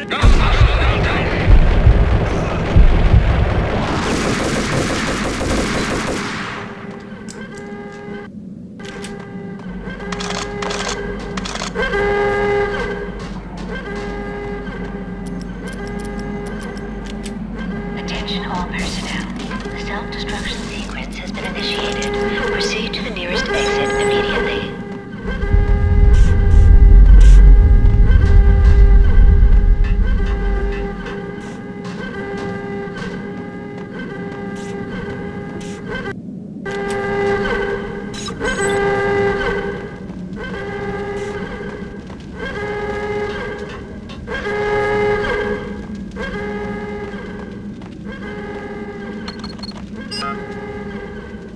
Like everything else in the Valkyr case, the door code was a mystery to me.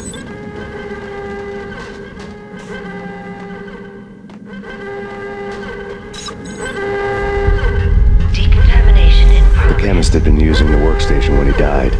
The half-life of the lab rat had ended online, his password blinking on the screen. 665, the neighbor of the beast. Decontamination in progress. Attention all personnel. The self-destruction sequence has been initiated. Proceed to the nearest exit immediately.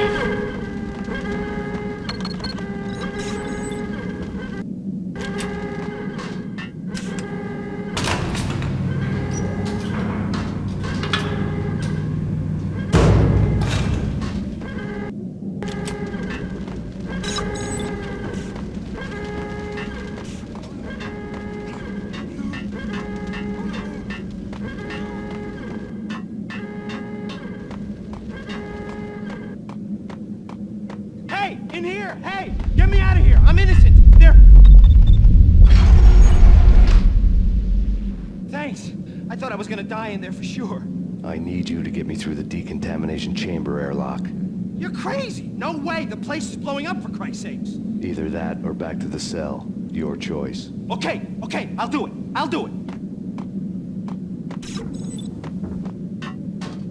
Attention all personnel. The self-destruction sequence has been initiated. Proceed to the nearest exit immediately.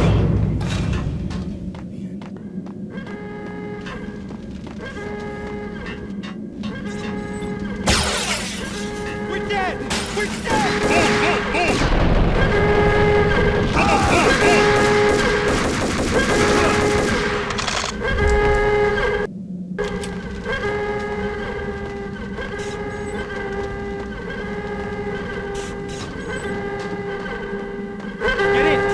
let you through. After this, you can go. You're a free man. Decontamination in Did a bad progress. thing. Bad.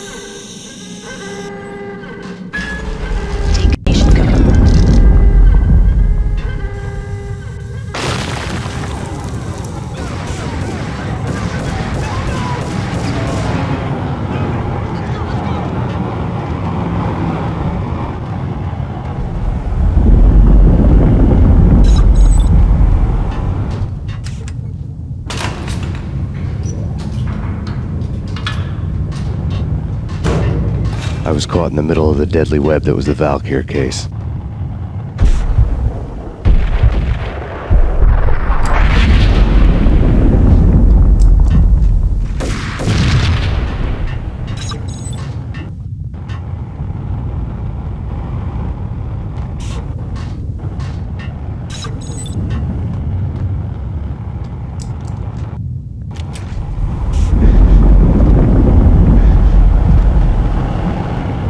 One of the lab terminals had the project logo on the screen. Top secret. Project Valhalla. U.S. Army. Yggdrasil Network. Valhalla, the otherworldly place in Norse mythology where the bravest heroes spent their afterlife feasting and fighting forever, their wounds miraculously healed night after night. Valkyr, the maidens who chose the most courageous Viking warriors and carried them to Valhalla. 1991. The research objective is to create a chemical substance to enhance the stamina and morale of infantry troops. 1995. Results unsatisfactory. Project cancelled. Someone had decided to continue the sick experiment unauthorized. Project compromised. Data leak. Fix the damage by any means necessary. Security clearance red. Authorized by the project lead. Field test. Double the dosage for all the remaining test subjects. Observe and record the subject's behavior in an urban setting. The drop-off point was my old address in New Jersey. The file dated 3 years ago. Just when you thought you had reached the deepest depths of horror, it suddenly got worse. How to turn off that small voice inside your head that started to whisper that you should be glad that now, if not before, your revenge was justifiable on any conceivable moral scale. That small voice proved, beyond any doubt, that I was damned. The dag come and gone a long time ago. There was nothing more for me here. The bunker's name was acting as a self-fulfilling prophecy.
Piece together a jigsaw, and the final picture is you finishing that same puzzle.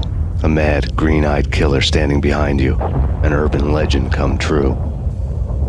The Project Valhalla test subjects had been the mad junkies who had murdered my loved ones. The rest was simple body count math. It all pointed to her. Ms. Valkyr. The factory went up in a fiery inferno behind me. All my leads were dead, turned to smoke and dust. I had lost my way. I hadn't slept in a million years.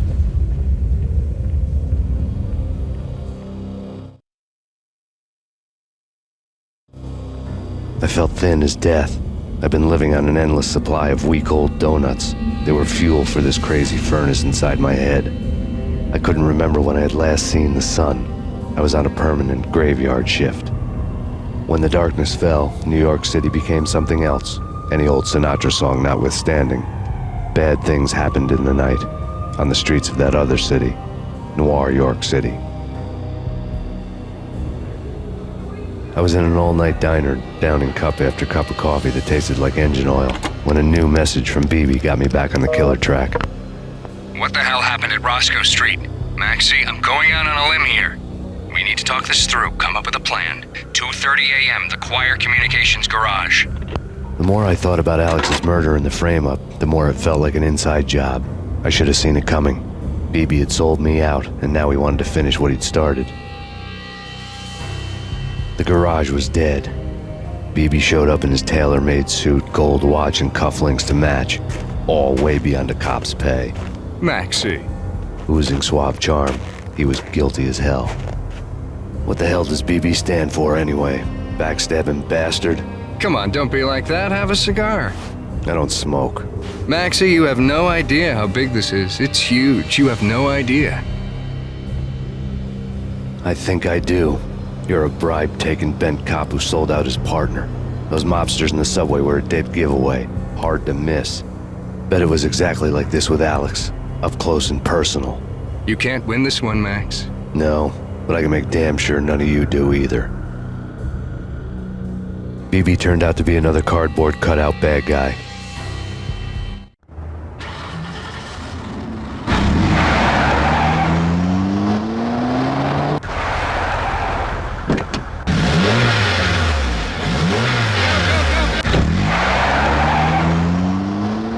A bad cop on the take, a cowardly right-hand man fleeing from the scene, leaving his paid thugs to do his dirty work.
fire at the Punchinello Manor in Westchester.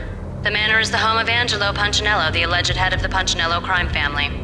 The police are now saying, contrary to their earlier statements, that Max Payne is still alive and at large.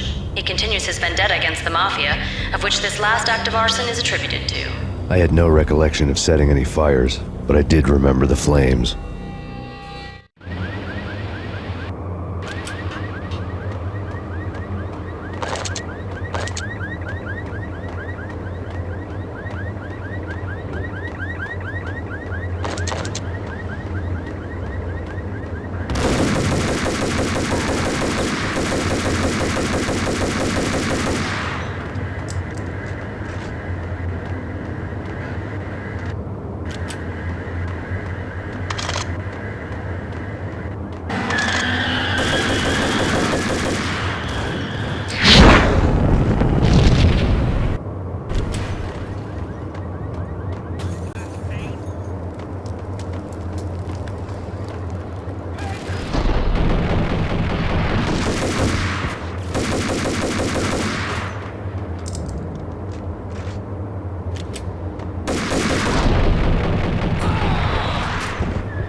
payphone started to ring.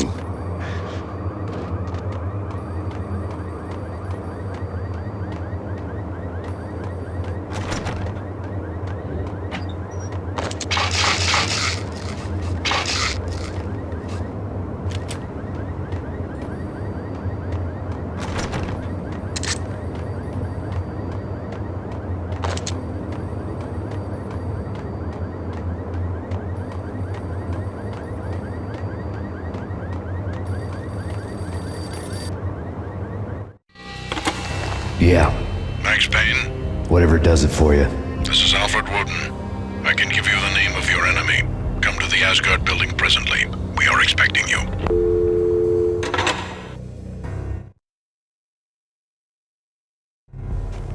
Woden was waiting for me on the steps of the old building. Mr. Payne, let's go inside. The others are anxious to begin. The others? Despite the general misconception, this building actually predates the City Hall by 2 years, thus being the oldest municipal building still in use here at the foot of the Brooklyn Bridge. No kidding. The old man played tour guide as he led me through a dark, domed hall. The answers I was after loomed large ahead. Mr. Payne, I would like to introduce you to my colleagues in what we call the Inner Circle. You've been watching too much X-Files. You have seen the files on Project Valhalla.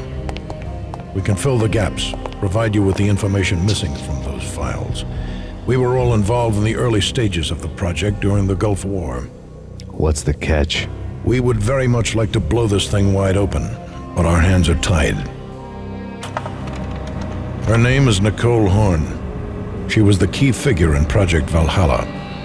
When the funding was discontinued, she simply refused to quit. She knew exactly what she had in her hands. Nicole Horn is the president of Acer Corporation. She has more than half the city in her pocket. This must be kept under wraps. If you try to go public with this, we will deny any knowledge. We need you to take her out. Afterwards, we can protect you. Make all the charges go away. That was the cue for the killer suits to kick in the doors and swarm inside.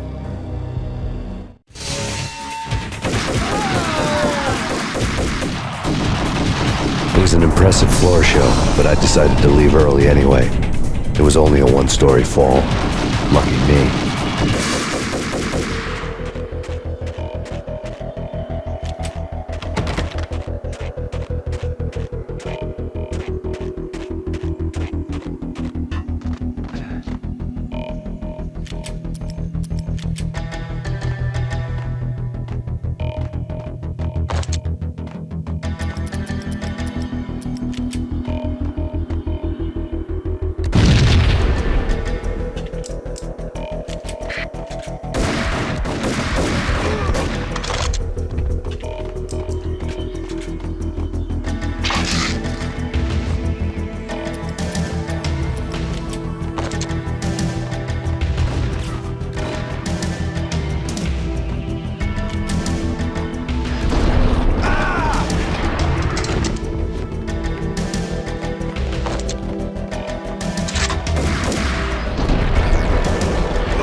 One of the monitors showed what was left of the Inner Circle. On screen, the so-called corpse of Alfred Woden stood up, miraculously waking from his dirt nap, looking smug among his dead pals. In the land of the blind, the one-eyed man is king. I didn't know how he'd pulled it off, but it was a pretty slick way to get out of all his promises. Most of what he had said fit too well to be a load of crap.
is your answer to those saying that he is actually providing a service long overdue to the city?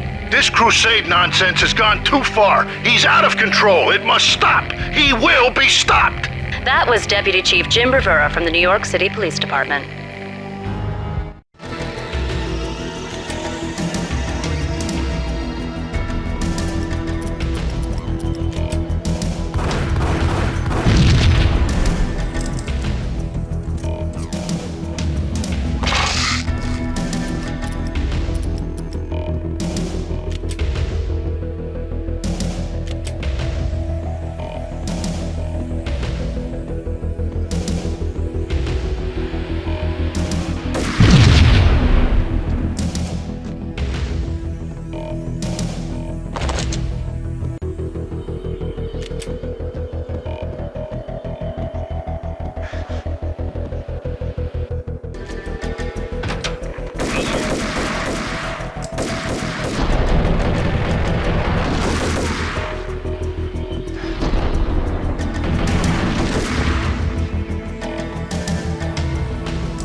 A videotape lay on the desk.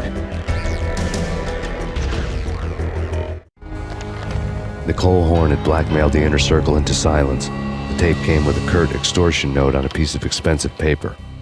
I remembered Candy Dawn taping her clients in action on the side, selling the tapes to the highest bidder. I was sure that kinky sex was nowhere near Alfred Woden's worst sin, but I had a feeling that when this was over, any collateral would come in handy.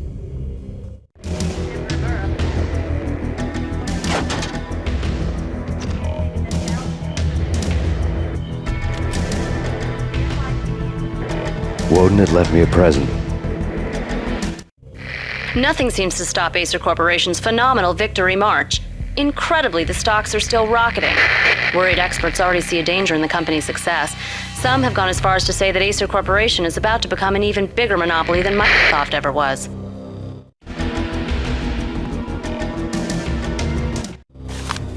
Woden had taken care of my mission preps with military precision.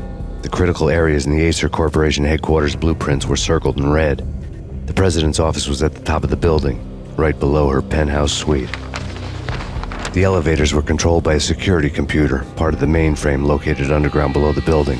The high-rise was sealed as tight as a sci-fi fortress.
I had dreamed of revenge. Those dreams were always nightmares, of coming close and then failing. Now I was close. I had a name to guide me, Nicole Horn. I had nothing to lose.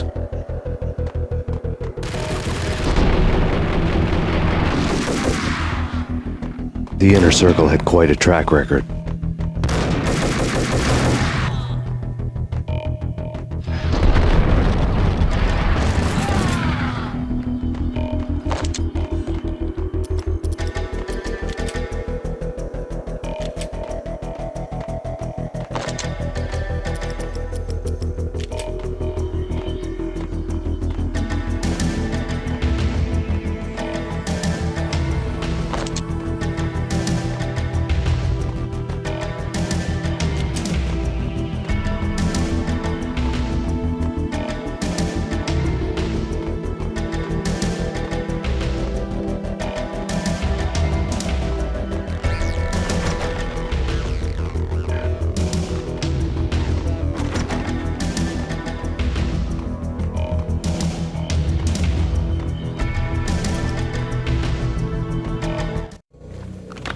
Project Valhalla had not been the only thing the Inner Circle had been involved in. There were rows of cabinets full of files. The Serpentine Secret Society went back a long way, always pulling strings from the shadows. I couldn't say I was sorry. Woden's move in some Byzantine power game had cut the Circle's membership roster to 1. The old man wanted me on cleanup duty. It was my mess, too.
CIA, FBI, you've seen one, you've seen them all.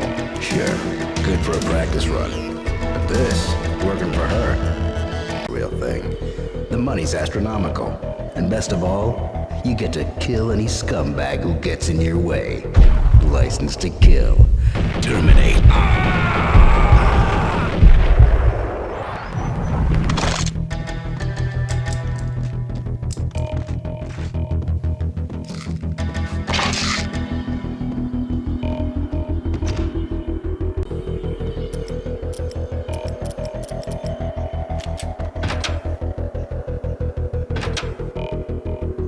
Take him down. Shoot to kill.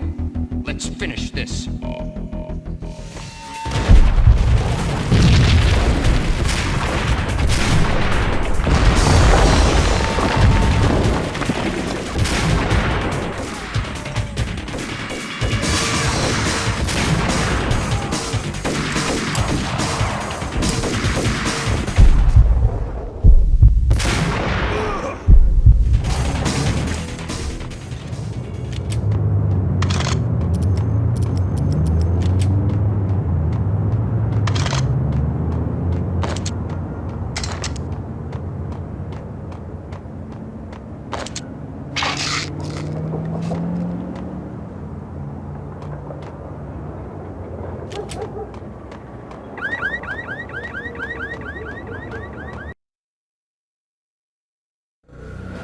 Mine wasn't the most original approach to the problem. It wasn't as if it hadn't all been done before. An eye for an eye, the first principle of revenge. Old as dirt, still going strong. The cardinal rule in going after someone with an intention to kill was not to make it personal, which it almost always ended up being anyway. It did with me. I took my time, cruising around the city in the snow. There was no hurry. I knew what I had to do now. I took my time, thinking about it, building up the rage. When I was ready, I parked the stolen wheels at the front entrance of the Acer Corporation headquarters. Got out, got in, got cracking. I had a bullet with Nicole Horn's name on it. I had 10,000 bullets with the Hag's name on them. She had ultra-high-tech security systems, enough mercenaries and weaponry to start World War III. There was no fear. New York disappeared behind a veil of snow. I had crossed the threshold. This was her domain, sleek and sexy and soulless, all glass and steel. A place of color-coded security keycards, metal detectors, and surveillance systems.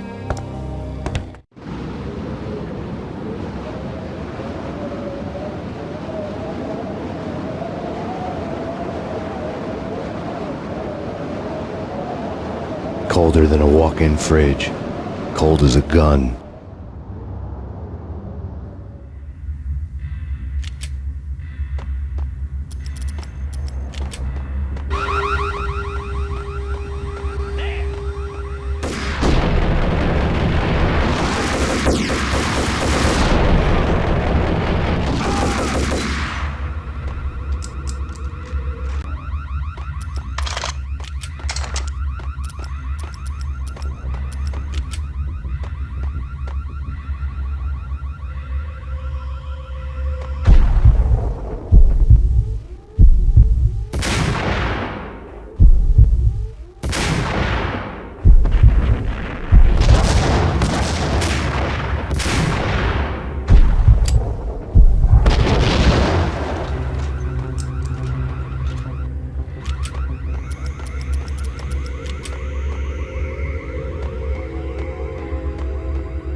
Mona.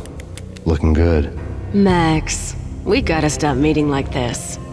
It will be a cold day in hell before I let a narc cop stop me. Miss Sachs, do your job. Relax, Max. You're a nice guy. I don't kill nice guys. You're not bad yourself. It was different when Horn wanted Punchinello dead. To cut her ties to the Mafia, he deserved to die. The same goes with her. She's the bad guy here. Her sister was whispering to her in my favor. I knew the appetites of ghosts intimately. They hungered for revenge. No!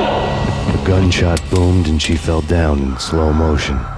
She was a nice girl, not really a stone-cold killer. And now she was stone-cold dead. Like religious fanatics or loyal samurai, Horn's private army was coming at me.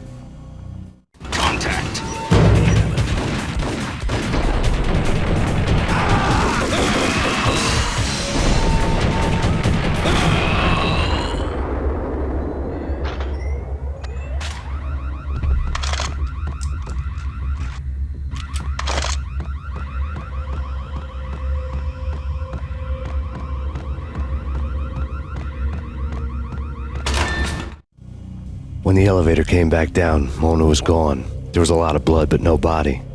Something clicked for the final time. My mind had never been so clear, as if somewhere high above the storm clouds were already gone, cold stars blazing from the black skies.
Action movies, and I'm talking about the coolest of the...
I had elevator access to the mainframe. From there, I'd be able to override the security locks and get to her office.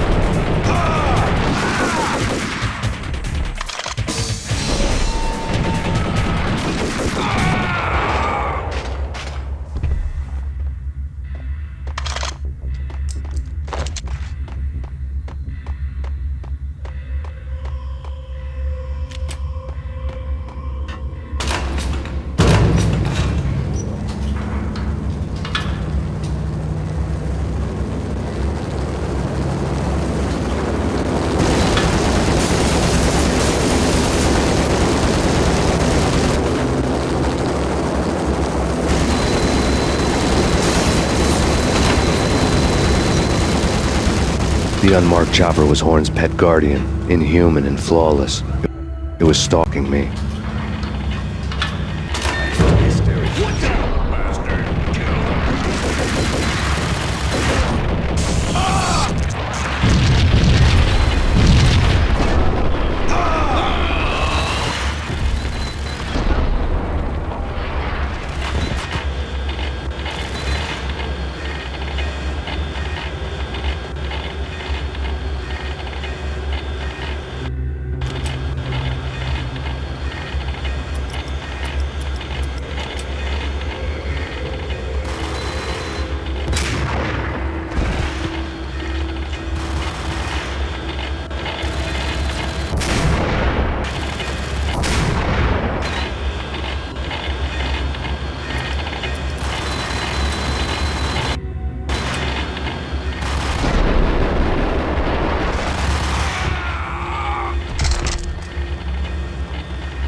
locks were now offline.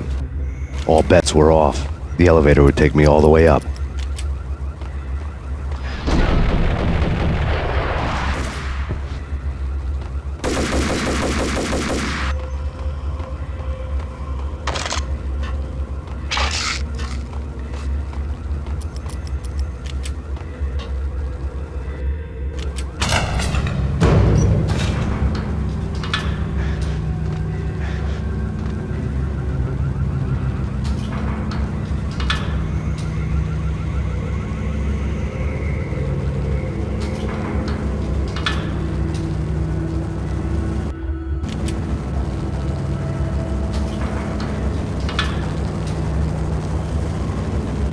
Seen from this height, the night seemed to stretch on to eternity.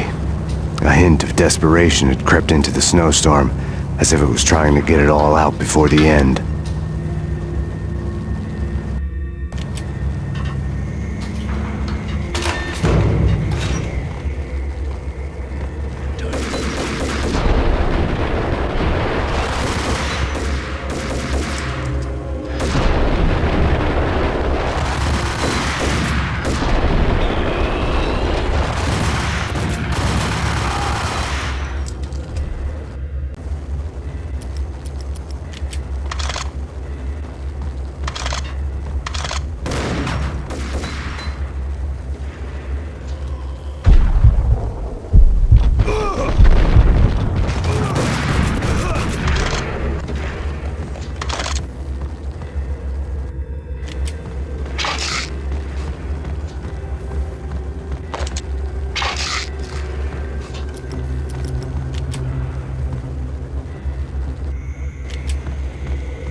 Horn's personal computer was on. Next to the printer was a neat stack of expensive paper. Hacking through Horn's computer would have unearthed files of criminal plans, strategies for world domination, spy helicopter reports, illegal wiretap recordings, internet porno, all of the above. Take your pick. I really didn't care anymore. I had seen too much of it already.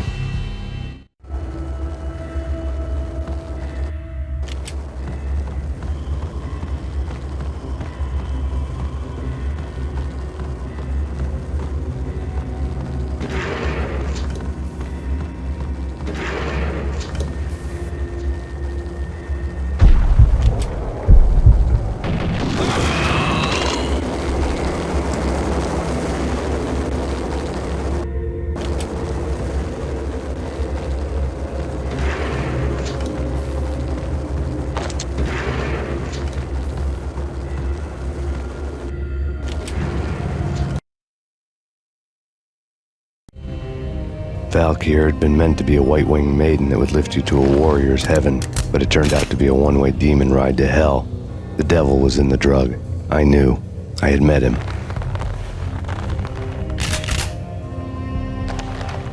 And now I was gonna kill her. The queen of the underworld who had tried to lift herself a bit closer to heaven with her drug money. No begging, no bribes. She knew better. Honor among killers. We who were about to die.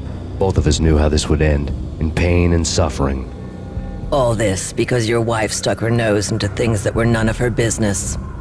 The cops were coming to take me away. The sirens were like a bad conscience I couldn't shake. It's ridiculous you've made it this far. You won't be alive when they get here. Stop him!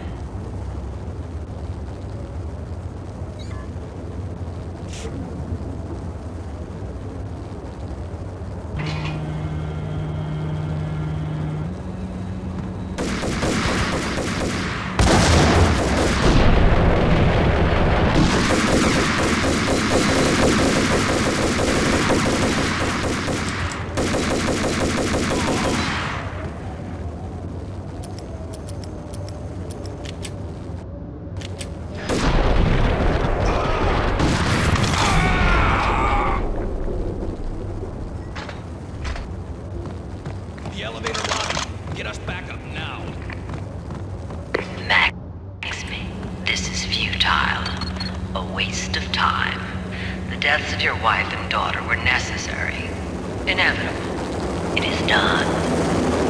You cannot bring them back. Nothing you do will make it any better.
Against an unbeatable force. You have already lost.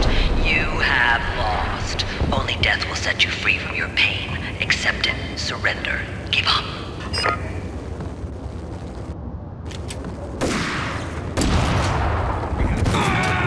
Send us assistance.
all dead. The final gunshot was an exclamation mark to everything that had led to this point. I released my finger from the trigger. And then it was all over. The storm seemed to lose its frenzy. The ragged clouds gave way to the stars above. Max Payne, this is Deputy Chief Jim Bravura from the NYPD. We've got the building surrounded. Throw down your weapons and lie down with your hands behind your head. A bit closer to heaven.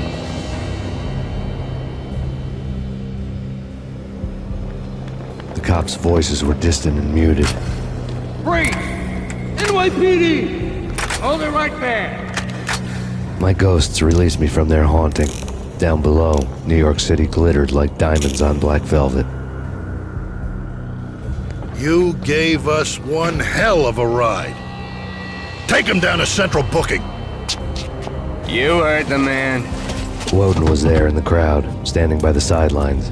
It wouldn't be over till the man with the patch would say so. He'd say the right words. I knew he would. He'd better. Woden grinned smugly. It was the grin of a winner. That made two of us.